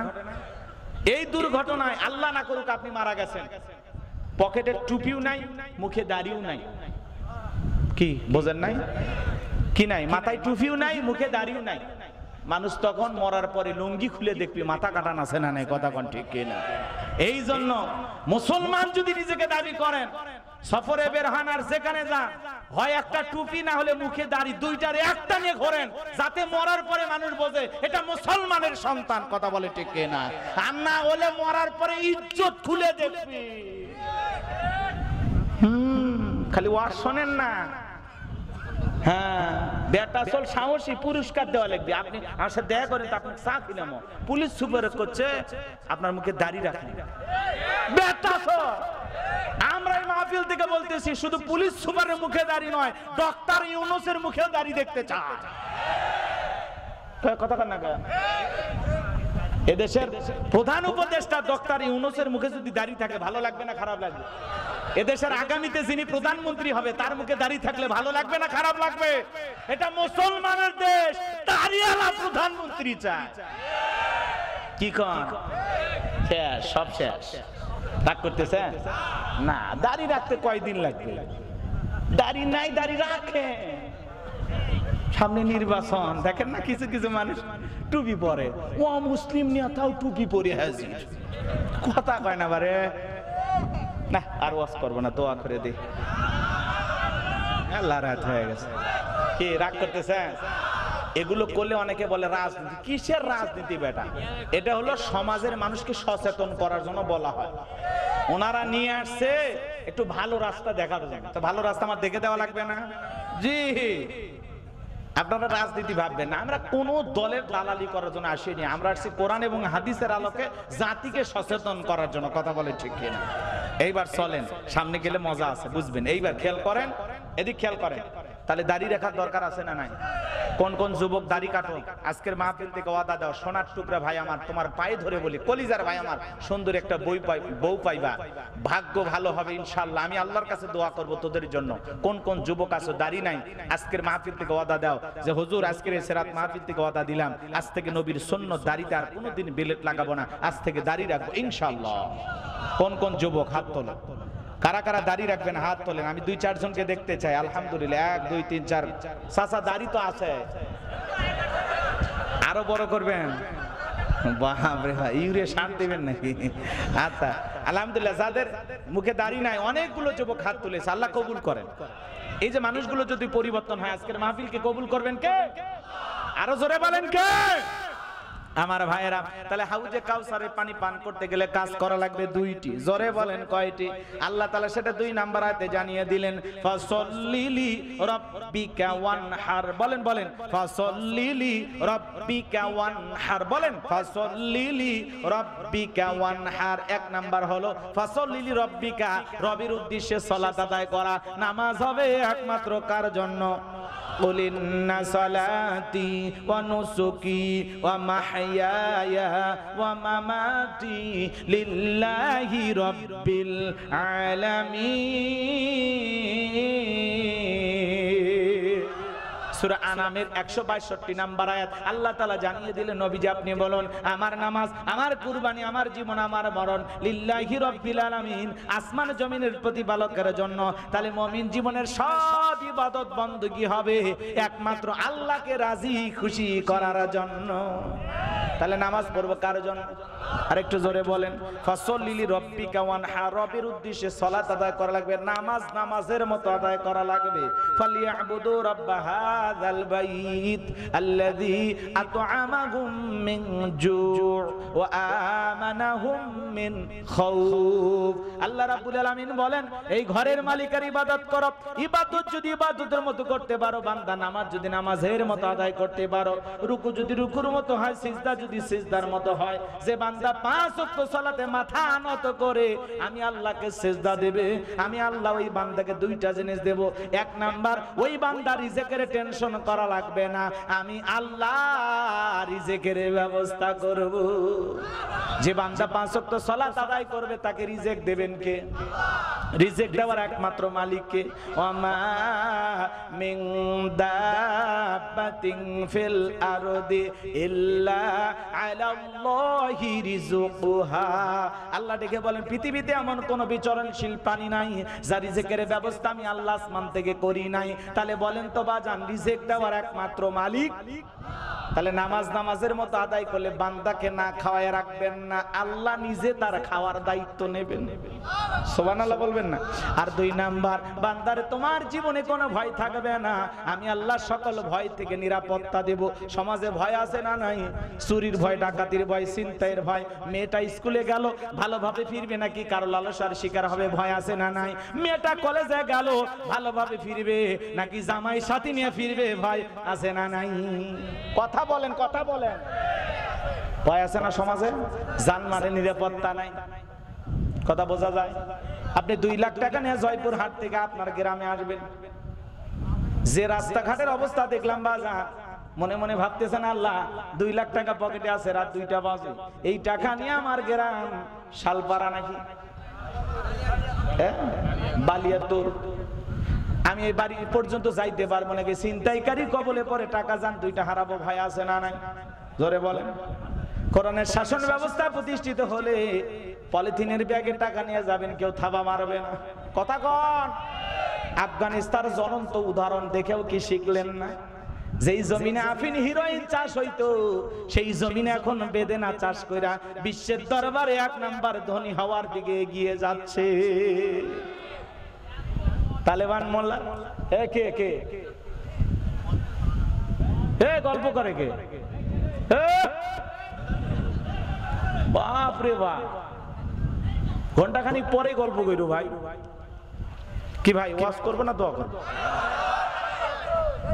কারা গল্প করে গো? ওরকম বাড়ির মধ্যে ঢুকে দিয়ে আসেন তো, বক বক বক বক করতেছে। এদিক খেয়াল করেন, কষ্ট হয় নাকি? কয়েক মিনিট চালাবো না দোয়া করবো? আয়াতগুলো শেষ করবো না?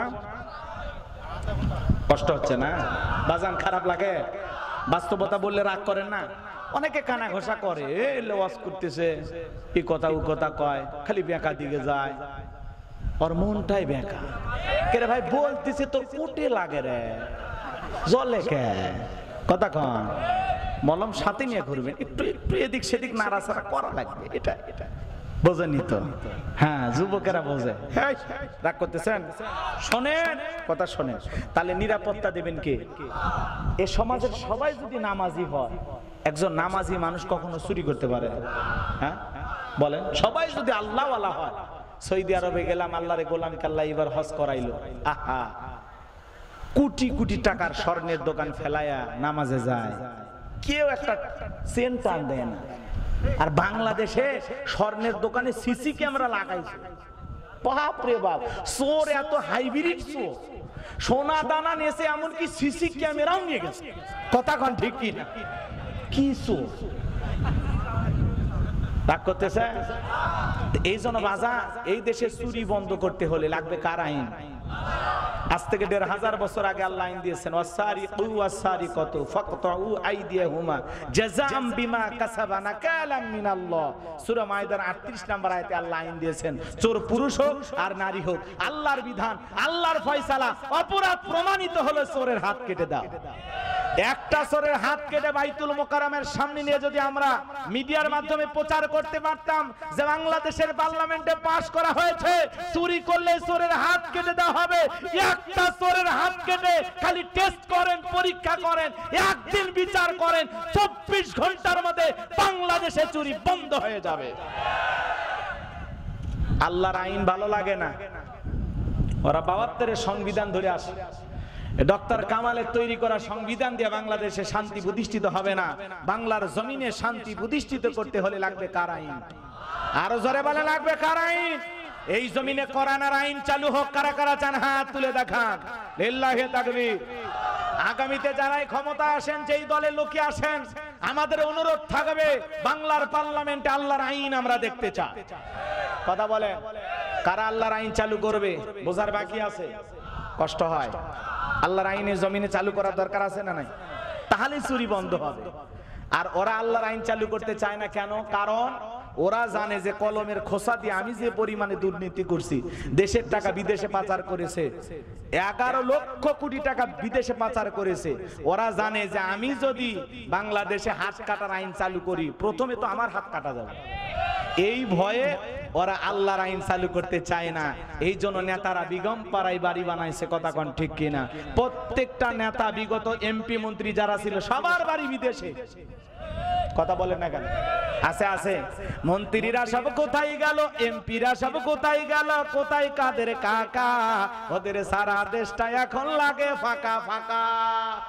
পালাবো না পালাবো না পালাবো না, যায় না তাদের দেখা, ওদের সারা দেশটা এখন লাগে ফাঁকা ফাঁকা। রাত অনেক হয়েছে, আর বলবো না, কষ্ট হচ্ছে আপনাদের। আমার ভাইরা দিল দিয়ে কথাগুলো বোঝার চেষ্টা করবেন। তাহলে ফাসল্লি লিরাব্বিকা ওয়ানহার, ১ নাম্বার রবের উদ্দেশ্যে সালাত আদায় করা লাগবে। তাহলে নামাজ নামাজের মতো আদায় করার দরকার আছে না নাই? কদ আফলাহাল মুমিনুন আল্লাযীনা হুম ফি সালাতিহিম খাশিউন, অবশ্যই মুমিনরা সফল যারা নিজেদের সালাত বিনয়ের সহিত, নম্রতার সহিত, আল্লাহর ভয় নিয়ে আদায় করে। আল্লাহর ভয়ে ৫ ওয়াক্ত সালাত মসজিদে গিয়ে জামাতের সহিত কারা কারা আদায় করবেন? ২ হাত তুলে একবার আল্লাহকে দেখান। আল্লাহ আমাদের সবাইকে ৫ ওয়াক্ত নামাজি বানায় দেন। জোরে বলেন আমিন। আর একটু জোরে বলেন আমিন। হাত নামান। এই দেশে নামাজ আছে 5 রকমের, অনেক কথা বলার আছে, ওইদিকে আর গেলাম না। এইবার চলেন ওয়ানহার। ওয়ানহার মানে কুরবানি করা। কুরবানি করা মানে খালি গরু ছাগল জবাই করা না, 7 জন মিলে একটা গরু ভাগে কেনে। এমন গরু রে ভাই, 4 জন দড়ি ধরে টানে, পিছন থেকে 3 জন ঠেলে। যেই গরুর উপরে বয়স্ক ভাতা ওয়াজিব, শরীরে সব হাত দেখা যায়, এমন দুর্বল গাভী জবাই করলে কুরবানি হবে। আল্লাহ বলেন তাসুরুন নাযিরিন, চমৎকার হুষ্টপুষ্ট দেখতে সুন্দর এমন একটা গাভী জবাই করা লাগবে। কথা বলেন, এদিক খেয়াল করেন। কুরবানির ওয়াজ আমি করব না, আপনাদের মসজিদের হুজুর করবে। তবে সর্বশেষ বলে যাই, ওয়ানহার মানে কুরবানি করা, নিজের আমিত্বকে কুরবানি করা, অহংকারকে কুরবানি করা, নিজের ভিতরে থাকা পশুসুলভ আচরণকে কুরবানি করা। কথা বলে ঠিক কিনা? এইবার শুনেন, যারা কুরবানি দিবেন 3টা জিনিস খেয়াল রাখবেন। 1 নাম্বার নিয়ত সহি, ইন্নামাল আমালু বিন্নিয়াত। প্রত্যেকটা কাজ নিয়তের উপর নির্ভরশীল। অনেকে কুরবানি দেওয়ার কয় চিন্তা করে, শুনেন, কুরবানি না দিলে জামাই বাড়িতে গোস্ত না পাঠালে নতুন মেয়ের বিয়ে দিলাম, মান সম্মান থাকবে না। কথা কয় না? এই নিয়তে হবি চাচা, নিয়তি হলো এটা, জামাই বাড়িতে গোস্ত পাঠাবে। আবার অনেকে বলে ছেলে মেয়ে মানুষের গোস্তের দিকে তাকায় থাকবে, অতএব কিস্তি তুলে হলেও কুরবানি একটা দেওয়াই লাগবে। কি ভাই হবি? ফতুয়া দেন গো আপনারা, আপনারাই মুফতি সাহেব, ফতুয়া দেন, হবে? হবে না। নিয়ত পরিষ্কার রাখেন যে এই কুরবানি দিতেছি আল্লাহর জন্য। হাজি মানুষ সুদালা ঘুষালার সাথে ভাগে কুরবানি দিচ্ছেন। জিজ্ঞাসা করলো, চাচা আপনি তো হাজি মানুষ, শুনলাম যাদের সাথে ভাগে কুরবানি দিচ্ছেন কেউ সুদ খায় কেউ ঘুষ খায়। কই বাবা ওদের টাকার মধ্যে ভেজাল থাকলে কি হবে, আমার ওর টাকার মধ্যে কোনো ভেজাল নাই। তো চাচা আপনি একলা একটা ছাগল বা ভেড়া দেন। কই বাড়িতে কেউ ভেড়ার গোস্ত ছাগলের গোস্ত খায় না তো, ওই জন্য বাধ্য হইয়া সুদ করো ঘুষ করো বেনামাজি এদের সাথে ভাগে কুরবানি দিচ্ছে। কথা কন নাকি আপনারা? হবে না, কুরবানি হবে না। নিয়তের ভেজাল, গরু খাবে। কথা কন? তাহলে নিয়ত সহি করেন যে একমাত্র আল্লাহকে খুশি করার জন্য। আপনি 10,000 টাকার 15,000 টাকার একটা ছাগল দেন, নিয়ত যদি সহি হয়। আর 2 নাম্বার, টাকাটা হালাল হওয়া লাগবে, ইনকামটা বৈধ হওয়া লাগবে, হালাল উপার্জনের অর্থ দিয়ে আপনাকে কুরবানি দিতে হবে। আর 3 নাম্বার, এদিক কষ্ট হচ্ছে, বিরক্ত হচ্ছে। এই কুরবানি যে আপনি দিতেছেন কি উদ্দেশ্য? নিজে গোস্ত খাবেন? হ্যাঁ, মানুষকে বন্টন করে দিতে হবে। কুরবানি মানে ত্যাগ করা, স্যাক্রিফাইস করা, বিলিয়ে দেয়া, বন্টন করা। ভোগের নাম কুরবানি নয়, ত্যাগের নাম হলো কুরবানি। আর আপনি কুরবানি দেওয়ার আগে ডিপ ফ্রিজ নিয়েছেন, রাখবেন কই? কথা কয় না কে? রাগ করতেছেন? আবার হুজুর আসলে মাসলা জিজ্ঞাসা করে কতদিন ফ্রিজে রেখে খাওয়া যায়। কথা কয় না? এই বছরের কুরবানির গোস্ত ওই বছরে নিয়ে যায়। কথা কয় না কে? আত্মীয় স্বজন খাবার দিছে, কইছে ভাই গোস্ত এত শক্ত শক্ত লাগে। কয় ফ্রিজে ছিল তো। মুসলমান, পাশের প্রতিবেশী গরিব 8টা-10টা বাচ্চা নিয়ে মশলা আদা রসুন বাইতে একটু অপেক্ষায় আছে। আমার গ্রামে আমার মহল্লায় কুরবানি হয়েছে, কেউ যদি কয়েকটা টুকরা দেয় আমি আমার সন্তানকে রান্না করে খাওয়াবো। সন্তানগুলো সকাল থেকে চেয়ে আছে, মা মশলা রেডি, ও মা চুলা রেডি, কই রান্না তো করো না। বলে বাবা একটু অপেক্ষা কর, আমার প্রতিবেশীরা কুরবানি দিয়েছে আমাকে দিয়ে যাবে। এই অপেক্ষায় গরিব পথ চেয়ে আসে, আর আপনি ফ্রিজে ঢুকাচ্ছেন। এই মিয়া, এই কি কুরবানি দিছ রে? কথা কয় না কে? বাজার বাসানের আশা। অনেকে আবার বড় কুরবানি দিয়ে কয়েকদিন পরে ছেলে মেয়ের বিয়ে আছে তো, কি ধান্দারি। কথা কন? যাই এলে আর ওয়াজ করবো না, কষ্ট পাইছেন আপনারা? তাহলে কি ফ্রিজ বুক করবেন নাকি গরিবের পেটে খাবার দিয়ে আল্লাহকে খুশি করবেন? মনে জান থাকে। আবার সাবার গেলে দেওয়া শেষ নাই। আরে বিশেষ করে মা বোনেরা এমন ব্যবহার করে, এক গরু জবাই দে মনে সব ফকির মিসকিনও কি দেওয়া লাগবে, আমাদের মুখ নাই। আছে না? অনেকেরই বউ রাস্তাঘাটে কিছু গরিব মানুষ যদি আসে চায়, আরে ভাই এক টুকরে দিতে পারলে দেন, না দিলে বলেন মা আমরা যেটুকু দিয়েছি শেষ হয়ে গেছে, মা দেওয়ার মতো আর নাই। ভালো ব্যবহার করে। সন্ধে বেজে গেছে তা গোস্ত জবাড়াচ্ছে, কি ঝাড়িটা নেয়। কথা কন নাকি আপনারা?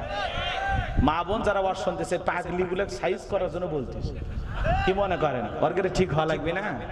ওদেরও ঠিক হওয়া লাগবে, ব্যবহারটা ভালো করে। স্বামীর সাথে সারাদিন ঝাড়ি নিতে নিতে ফকির কেউ ঝাড়ি মারে, কথা কয়। আবার ওই মহিলা রাস্তাঘাটে একটু সুন্দর পুরুষ দেখলে, হ্যালো ভাইয়া প্লিজ বলবেন বাসা কোথায়, চেনা চেনা লাগে।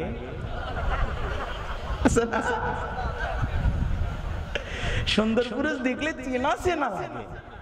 2 মিনিট কথা বলতে বলতে বলে একটু ব্যস্ত তো, প্লিজ মোবাইল নাম্বার দেন, রাত 3টার পরে কথা হবে। আজকে সমাজ শেষ হয়ে গেছে, একটু পরে বলতেছি, রাগ করতেছেন নাকি আপনারা? এই পাগলিগুলোর উদ্দেশ্যে 2-3 মিনিট কথা বলা লাগবে না? মা বোনদের উদ্দেশ্যে বলা দরকার আছে না নাই? চলেন আমার ভাইয়েরা, তাহলে কুরবানি হবে কার জন্য? তাহলে নিয়ত সহি, টাকা হালাল, আর অবশ্যই সবাইকে দিয়া খাবো ইনশাআল্লাহ। দেবেন তো ইনশাআল্লাহ? আল্লাহ দেওয়ার তৌফিক দান করুন। আপনার এগুলো যদি সহি থাকে, আপনার ওই ছাগলের রক্ত, গরুর রক্ত জমিনে পড়ার আগে আরশের মালিক আল্লাহর কাছে কবুল হয়ে যাবে। আল্লাহ যেন এই কুরবানি দেওয়ার তৌফিক দান করেন। আর ওই হাবিল কাবিলের মতো আসমান থেকে আগুন এসে পুরানোর সিস্টেম যদি থাকতো, কত বেটার কুরবানি রাস্তাঘাটে পড়ে থাকতো, সকালে মুখ দেখা যেত না। আল্লাহ পাশ আছে, জব করে খায়া বেঁচে গেছে, কথা কন ঠিক কিনা? আমার ভাইয়েরা কষ্ট হচ্ছে? তাহলে হাউজে কাউসারের পানি পান করতে গেলে কাজ করতে হবে কয়টি? 2টি। আর জোরে কয়টি? তাহলে ফসলিল রব্বিকা ওয়ানহার, রবের উদ্দেশ্যে সালাত আদায় করা লাগবে, রবের উদ্দেশ্যেই কুরবানি করা লাগবে। 3 নাম্বার আয়াত, ইন্না শানিয়াকা হুয়াল আবতার। নবী গো, যারা আপনাকে লেসকাটারির বংশ বলে আপনি কষ্ট মনের মধ্যে নেবেন না। ও নবী, আপনি মনের মধ্যে দুঃখ নেবেন না, ব্যথা নেবেন না গো নবী। যারা আপনাকে লেসকাটারির বংশ বলে, আমি আল্লাহ তাদেরকে লেসকাটারির বংশ করে ছেড়ে দেব। ও নবী, আপনার ছেলে সন্তানগুলোকে শিশুকালে নিয়েছি, এজন্য কষ্ট মনের মধ্যে নেবেন না। ও নবী, এই পৃথিবীর জমিনে আপনাকে মহব্বত করা, আপনাকে ভালোবাসার কোটি কোটি রুহানি সন্তান পাঠাবো, যারা আপনার জন্য জীবন দিতে প্রস্তুত থাকবে। তামাম পৃথিবীতে 800 কোটির কাছাকাছি মানুষ, এর মধ্যে 200 কোটির উপরে হলো মুসলমান। আমরা সবাই নবীজির রুহানি সন্তান। সুবহানাল্লাহ। ফ্রান্সের জালেমেরা যখন দেয়ালে দেয়ালে কার্টুন প্রদর্শন করলো, নাকটা বেঁকা করে, মুখে কয়েকটা দাড়ি লাগায়, বলে ইনি মুহাম্মদ, জোরে কন নাউজুবিল্লাহ। আমার নবী কি দেখতে কার্টুনের মতো? এই পৃথিবীর সবচাইতে সুন্দর মানুষটির নাম মুহাম্মদ রাসূলুল্লাহ সাল্লাল্লাহু আলাইহি সাল্লাম। মুহাম্মদ মানে প্রশংসিত, আগে পরে যতই গালি দেন কোনো লাভ হবে না। নবীর কোনো ছবি নাই। এই পৃথিবীর সবচাইতে সুন্দর মানুষ, 1 নাম্বার সুন্দর মানুষ, নাম নবীর চাইতে সুন্দর পৃথিবীতে আর কেউ আছে? বলেন না ভাই, আছে? এই দিক খেয়াল করে শোনেন, যেই নবীর চরিত্রের সার্টিফিকেট আল্লাহ আসমান থেকে দিয়া বলেন, ওয়া ইন্নাকা লাআলা খুলুকিন আযীম। নবী গো, আপনি হলেন পুত পবিত্র মহান চরিত্রের অধিকারী। আযীম আরবিতে এমন একটি শব্দ যার গভীরতা মাপা যায় না। আমার ভাইরা, যেই নবী 63 বছরের জিন্দেগিতে একটি মিথ্যা কথা বলেন নাই, এমন বিশ্ব রেকর্ড পৃথিবীর আর কোন নেতার আছে? সেই নবীকে আদর্শ নেতা মানতে রাজি আছেন তো ইনশাআল্লাহ? আল্লাহ বলেন, লাকাদ কানা লাকুম ফি রাসূলিল্লাহি উসওয়াতুন হাসানা। তোমাদের জন্য উত্তম আদর্শ আছে রাসূলের জীবনের ভিতরে। হে যুবকের দল, মেসির মতো চুলের কাটিং দিলে হবে না। মেসি খ্রিস্টান, তুমি যদি মেসিকে মহব্বত করো, মেসিও জাহান্নামে যাবে, তুমিও জাহান্নামে যাবে। কোন নায়ককে মহব্বত করলে, ওই নায়ক যদি বিধর্মী হয়, ইসলাম বিরোধী হয়, ওই নায়ককে জাহান্নামে যাবে, তুমিও জাহান্নামে যাবে। কথা কয় না, কথা কয় না। নায়কের মহব্বত থেকে লাভ নাই। রাগ করতেছেন আপনারা? তাহলে মেসির মতো চুলের কাটিং নয়, নায়কের মতো চুলের স্টাইল নয়, চুল কাটতে হবে মুহাম্মদ রাসূলুল্লাহ সাল্লাল্লাহু আলাইহি সাল্লামের মডেলে। নবী হলেন আপনার আমার মডেল, আপনার আমার আদর্শ। মনে থাকবে তো ইনশাআল্লাহ? কষ্ট হয়, বিরক্ত হইছেন আমার ভাইয়েরা? নবীর প্রতি মহব্বত, দরদ, ভালোবাসা থাকা লাগবে। নবীর আদর্শ নিজের জীবনে বাস্তবায়ন করা লাগবে। কেমন নবী পাইছি গো? নবীর মহব্বত আর ভালোবাসা নিয়ে আলোচনা করলে অনেক সময় লাগবে। সেই নবীকে যারা গালি দেয় আজও পৃথিবীর জমিনে বিভিন্ন জায়গায়, মনে রাখবেন, নবীকে গালি দিবে যারা অবৈধ যারও সন্তান তারা। নবীকে গালি দিয়েছিল ওলীদ বিন মুগীরা, অকাত্য ভাষায় নবীকে গালি দেয়। আল্লাহ আসমান থেকে সদ্য করলেন, আয়াত নাজিল করে জানায়া দিলেন, উতুল্লিম বাদা যালিকা জানিম। নবী গো, এই ওলীদ বিন মুগীরা আপনাকে গালি দেয়, কারণ হলো এ হলো পিতৃ পরিচয়হীন যারও সন্তান, এর জন্মের ঠিক নাই। ওয়ালিদ বিন মুগিরা আরবের মানুষ, আরবি বোঝে কিনা, দৌড়ে চলে গেল আর বলে নবী এত বড় কথা, আপনি থাকেন আমি যাচ্ছি। ছেলেটা বৈধ না অবৈধ জানে কি, ফ্যাক্টরির মালিক, তার মানে তার মা। কথা বলে এইবার ছেলেটা দৌড়ে চলে গেল বাড়িতে, যায় বলে মা, তার মায়ের নাম ছিল ঝর্ণা, যায় বলে মা করবি না কোনো তাল বাহানা, নবী মুহাম্মদ আমাকে বলেছেন উতুল্লিম বাদা যালিকা জানিম, আমি নাকি পিতৃ পরিচয়হীন যার সন্তান, আমার নাকি জন্মের ঠিক নাই। ওয়ালিদ বিন মুগিরার মা বয়স্ক মহিলা মনে মনে ভাবতেছে এই গোপন তত্ত্ব নবী জানলো কেমনে, নবী তো জানতেন না, নবীকে জানিয়ে দিয়েছেন তিনি কে। ওয়ালিদ বিন মুগিরার মা বলতেছে বাবা আমারও বয়স হয়ে গেছে, মিথ্যা কথা আমি বলবো না, যা বলবো আমি সত্য বলবো। এই কথা বলে ওয়ালিদ বিন মুগিরার মা বলে বাবা তোর বাবা ব্যবসা বাণিজ্যের কাজে এতটাই ব্যস্ত থাকতো, তোর বাবা ব্যবসা চেনে টাকা চেনে, তোর মায়ের মন বোঝে না, সে যে কেন আসে না কিছু ভালো লাগে না, এবার আসুক তারে আমি মজা দেখাবো। দেখবেন মাঝে মাঝে কিছু ভাইয়েরা যখন বিদেশে থাকে, সব ভাইয়েরা না, কিছু কিছু ভাইয়েরা যখন বিদেশে থাকে এলাকায় দেবরের আমদানি কমে না বাড়ে, ওরা ভাবি দরজায় যা স্লোগান দেয়, ভাবি ভাইয়া তোমার বর, আমি যে দেবর, আমি যে দেবর, ভেবে দেখো ভাবি কার কত দাবি, ভাই গেছে মালয়েশিয়ায় আমি তো দেশে আছি। যে দেখলেন না প্রবাসী, প্রবাসী দুইজন স্ত্রী দুই বন্ধু মিলে দুইজনের রুমে ঢুকছে, জুতার মালা পরে জাতির সামনে আসছে, এ কথা কয় না কে। হ্যাঁ যখন বোঝে ভাই বাড়ির থাকে না, ব্যবসা কাজের বাহিরে থাকে, এটা ওটে ভাবি, ভাবি আমি কি অপর, বাজার হাট লাগলে বলবেন, কথা কয় না কি হিতাকাঙ্ক্ষী শুভাকাঙ্ক্ষী দরদি বের হয়েছে, লক্ষণ ভালো না খারাপ। সুযোগ পাইলে ভাবি দুয়ারে যায় স্লোগান দেয়, ভাবি আপনার চেহারা এত সুন্দর দেখে মনে হয় না যে আপনার বিয়ে হয়েছে। এই বদমাইশ বিয়ে না হলে ভাবি দেখিস কারে, কথা কন, কথা কন। ভাবির অন্তরে তো আল্লাহর ভয় নাই, ভাবি এটা শুনে এনজয় করে, খুব খুশি হয়, বলে তুমি শুধু আমার রূপের প্রশংসা করো, তোমার ভাই তো কিছু বলে না। কয় ভাইয়ের কি সেই চোখ আছে, কথা কয় না রে, করছে। আর ভাবি যদি ইমানদার হইতো, আল্লাহর ভয় অন্তরে থাকতো, কি বলতো, কুল্লিল মুমিনিনা ইয়াগুদ্দু মিন আবসারিহিম, হে দেবো আল্লাহ বলেছেন মুমিন পুরুষের দৃষ্টি থাকবে নিচের দিকে, আমাকে দেখার অধিকার তোর ভাইয়ের আছে, তোর জন্য আমাকে দেখা জায়েজ নাই, ঘর থেকে বের হয়ে যা। কি এরকম ভাবি দরকার নাই? আর এখন ভাবি ফ্রি ফ্রি ভাবি, কথা কয় না কে। এই বেশি ফ্রি হয়ে যায়, পর্দা পুশিটা উঠে যায়, ঘর সংসারে অশান্তি কমছে না বাড়ছে? হ্যাঁ বড় ভাইয়ের বউ ছোট ভাই দেখেছে, ছোট ভাইয়ের বউ বড় ভাই দেখেছে, মাঝে মাঝে কয় ছোট ভাই জিনিসটা ভালো, এই রে শয়তান, এই ঘরের ভিতরে পর্দা থাকবে না। কি ভাবিক দেখা যায় আছে? হ্যাঁ শালিক দেখা মাঝে মাঝে দেখেন না, শালিকলে হুন্ডের ঘুরিচ্ছে দুলে ভাই। মা বোন যারা অশুনতেছেন, মা দুইটা পুরুষ হইতে 2 কিলোমিটার দূরে থাকবেন, একটা দেবর আর একটা দুলে ভাই। হাদিসের ভাষায় এদেরকে মৃত্যু তুল্য বলা হয়েছে, এরা বিষাক্ত সাপের চাইতেও ভয়ঙ্কর। বোঝে না, ওরা বোঝে না, রাগ করতেছেন। আল্লাহ যেন মা বোনদের হেদায়েত দান করেন। আজকে সমাজে অবাধ মিলামেশার কারণে, পর্দা পুশিদা উঠে যাওয়ার কারণে পরকীয়া কমছে না বাড়ছে? জোরে বলেন ভাই, এই দেশটা পরকীয়াতে ধ্বংস হয়ে গেছে। স্বামী স্ত্রীর দাম্পত্য জীবনে সুখ শান্তি উঠে গেছে। আমি দেখলাম আজকে আহারে নোয়াখালী সেনবাগে, ইস স্বামী স্ত্রীর মধ্যে কত মহব্বত ছিল। স্বামী মারা গেছে, এই শোকে মাত্র 10 থেকে 12 মিনিটের মাথায় স্ত্রীও মারা গেল। চিন্তা করেন স্বামী স্ত্রীর মধ্যে কতটা গভীর ভালোবাসা ছিল। স্বামী মারা গেছে নোয়াখালীতে, এই সংবাদ যখন স্ত্রীর কানে এসেছে, স্ত্রী সহ্য করতে পারল না। 10 থেকে 12 মিনিট আগে স্বামী মারা গেছে, 10-12 মিনিট পরে আবার স্ত্রীও স্বামীর শোক সহ্য করতে না পেরে মারা গেল।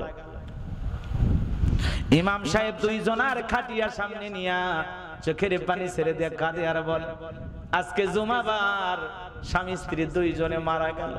3টা ভালো না খারাপ? বলেন না ভাই, জুমাবারে স্বামী স্ত্রী 2 জনে মারা গেল। তাদের মহব্বত ভালোবাসা এতটাই গভীর, এতটাই বেশি, একজন আর একজনকে একদিনে ছেড়ে থাকতে পারলো না। অনেক স্ত্রী স্বামীকে মহাব্বত করে ভালোবেসে বলে, অমুকের বাবা আল্লাহ যেন তোমার আগে আমার দুনিয়ার থেকে উঠায় নাই, তুমি মারা গেছো। এই কথা শোনার পরে আমি সহ্য করতে পারবো না। স্বামী ডেকে বলে, বিবি এমন কথা বলো না, তুমি মারা গেলে সন্তানদের দেখবে কি? আমি তো দেখতে পারবো না। তুমি বেঁচে থাকো যুগের পর যুগ, আমি আগে মারা গেলেও কোনো সমস্যা নাই। মহাব্বত ভালোবাসা যখন থাকে গো, একে অপরের প্রতি যখন মহাব্বত ভালোবাসা শ্রদ্ধা ভক্তি থাকবে, আদম হাওয়ার মতো প্রেম যখন থাকবে, আলী ফাতেমার মতো ভালোবাসা যখন থাকবে। কি মহাব্বত ছিল ফাতেমার ঘরে, 3 দিন চুলা জ্বলে না, তবু ঝাড়ি মাইরা কোনোদিন আলীকে একটা কথাও বলে না। না খায়া থাকে, খাদ্যের অভাব আছে, পোশাকের অভাব আছে, কিন্তু আলী আর ফাতেমার মধ্যে ভালোবাসার কোনো কমতি ছিল না। কথা বলে। আর এখনকার মা বোনেরা সোনা আগে চাই, টাকা আগে চাই, গহনা চাই, কসমেটিক চাই। একটা 19-20 হয়ে গেলে 3 দিন যদি সোনু পাউডার কসমেটিক ক্রিম কিনে দিতে দেরি হয়, বলে আমার চেহারাটা কেমন হয়ে যাচ্ছে, বুড়ি বুড়ি হয়ে যাচ্ছে, কেন ক্রিম কিনে দাও না? আমার চেহারা খারাপ হয়ে গেলে কি আর একটা চান্স নিব? কথা গন্নাকে ও মনে করতেছে ক্রিম দিয়ে ফর্সা হয়েছে, এই জন্য মনে হয় ভালোবাসি, অন্য কোনো কারণ নাই। মা বোনদের বলতে চাই, মা, দুনিয়ার পুরুষেরা নারীকে সৌন্দর্যের জন্য ভালোবাসে না, নারীকে ভালোবাসে তার গুণের কারণে। কথা বলেন। নিজের সতীত্বের হেফাজত করেন, নিজেকে আগলে রাখেন।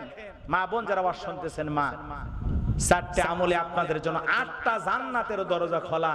1 নাম্বার নামাজ, 2 নাম্বার রোজা, 3 নাম্বার ফরজ পর্দা, 4 নাম্বার স্বামীর খেদমত।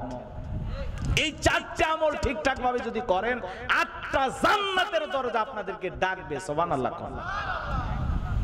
পাগলিরা বোঝে না, স্বামীর খেদমত না করে সাহেবের খেদমত করে, পীর সাহেবের খেদমত করে। কথা কয় না কেন? আপনাদের এলাকার মহিলারা অবশ্য ভালো, জয়পুর হাটের মা বোনেরা বাপরে বাপ এত ভালো, সব জান্নাত থেকে পালিয়ে আসছে। কে বলেন? রাগ করতেছেন আপনারা? আহা, এই জন্য বাজান দেখেন কি মহাব্বত ছিল। স্বামী স্ত্রী একসাথে বিদায় নিল, আল্লাহ যেন তাদেরকে মাফ করে দেন, আল্লাহ যেন তাদের জান্নাতের ফয়সালা করে দেন। জোরে বলেন আমিন। গতকাল রাত্রে আমি একটা জানাজার নামাজে গেলাম, আমার মুসল্লি অন্ধ মারা গেছে, খুব মহাব্বত করতেন আমাকে। এটা দুনিয়ার জিন্দেগি বাজান, কার কখন মৃত্যু হবে আমরা কেউ জানি না। এজন্য গুনাহ ছেড়ে দিতে হবে, বিশেষ করে যুবকদেরকে পরিবর্তন হতে হবে। আজকের সমাজে এই পরকীয়ার অভিশাপে, বিবাহের আগে অবৈধ প্রেম ভালোবাসার কারণে সমাজটা শেষ হয়ে গেছে। কথা বলে না কেন?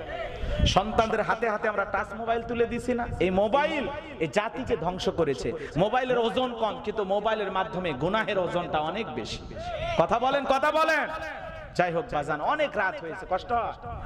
এই মোবাইল সর্বনাশ করছে না? কথা কয় না, এই মোবাইল সর্বনাশ করছে না? দেশে মোবাইল আইছে, চিঠি বন্ধ হইয়াছে, দিওয়ানা বানাইছে। কথা কয় না? পড়াশোনা আছে সব শেষ না, আর বলবো না, অনেক রাত হয়েছে। আপনাদের আগ্রহ আছে, কিন্তু আসলে কি অনেক রাত হয়েছে, কষ্ট দিতে চাচ্ছি না, আপনারা বিরক্ত হচ্ছেন। শুধু বলবো সন্তানদের হাতে মোবাইল দিন না। কথা কন, টাচ মোবাইল দেওয়া যাবে? এটা এটা এমন একটা মাধ্যম, পৃথিবীর সবকিছু দেখা যায়। কথা কয়টাকে কি মনে করেন আপনার সন্তান খালি পড়ে, অনলাইনে ক্লাস করে, না আরো কিছু দেখে? মাথা নষ্ট হয়ে যাচ্ছে, সন্তানদের বিপদগামী হয়ে যাচ্ছে। আর ফ্রি ফায়ার, পাবজি এগুলো তো আছে, অনলাইনে জুয়া, সমাজকে ধ্বংস করে দিল। কথা বলেন না কেন? এমন এমন যুবক আছে অনলাইনে জুয়া খেলতে খেলতে নিঃস্ব হয়ে গেছে। কথা বলেন। মায়ের গহনা চুরি করে বিক্রি করে, স্ত্রীর গহনা চুরি করে বিক্রি করে। কথা বলেন ঠিক কিনা? শেষ হয়ে যাচ্ছে সমাজ। আপনাদের এলাকায় আছে কিনা জানি না, এই গ্রামে কি অনলাইনে জুয়া খেলে? এই এলাকা শুরু হয়েছে ফ্রি ফায়ার, পাবজি। মোবাইলের সাথে নাচে, সন্তানও নাচে, মোবাইলও নাচে। আমরা এরকম করে টিভি না, আর ওরা খালি একবার সামনে জাগে, হায় হায় হায় হায়, যুবক পাগল হয়ে গেছে, উন্মাদ হয়ে গেছে। কি বাজান, কষ্ট হচ্ছে আপনাদের? সর্বশেষ আলোচনা, এদিক খেয়াল করেন। ওলীদ বিন মুগীরার মায়ের কথা মনে আছে? কথা কয় না কেন? ওলীদ বিন মুগীরার মা বলতেছে, বাবা রে, তোর বাবা ব্যবসা বাণিজ্যের কাছে এতটাই ব্যস্ত থাকতো, ব্যবসা চেনে, টাকা চেনে, তোর মায়ের মন বোঝে না। বাড়ির আশেপাশে তোর চাচা ঘুরঘুর করতেছিল, মনের উথালা হয়েছিল, ভালোবাসা বিনিময় করেছিলাম, তার ফলে তোর জন্ম হয়েছে। নবী যে তথ্য দিয়েছে 100% সত্য। তোর বাপ তোকে জন্ম দেয় নাই, তোর জন্ম দিয়েছে তোর চাচা।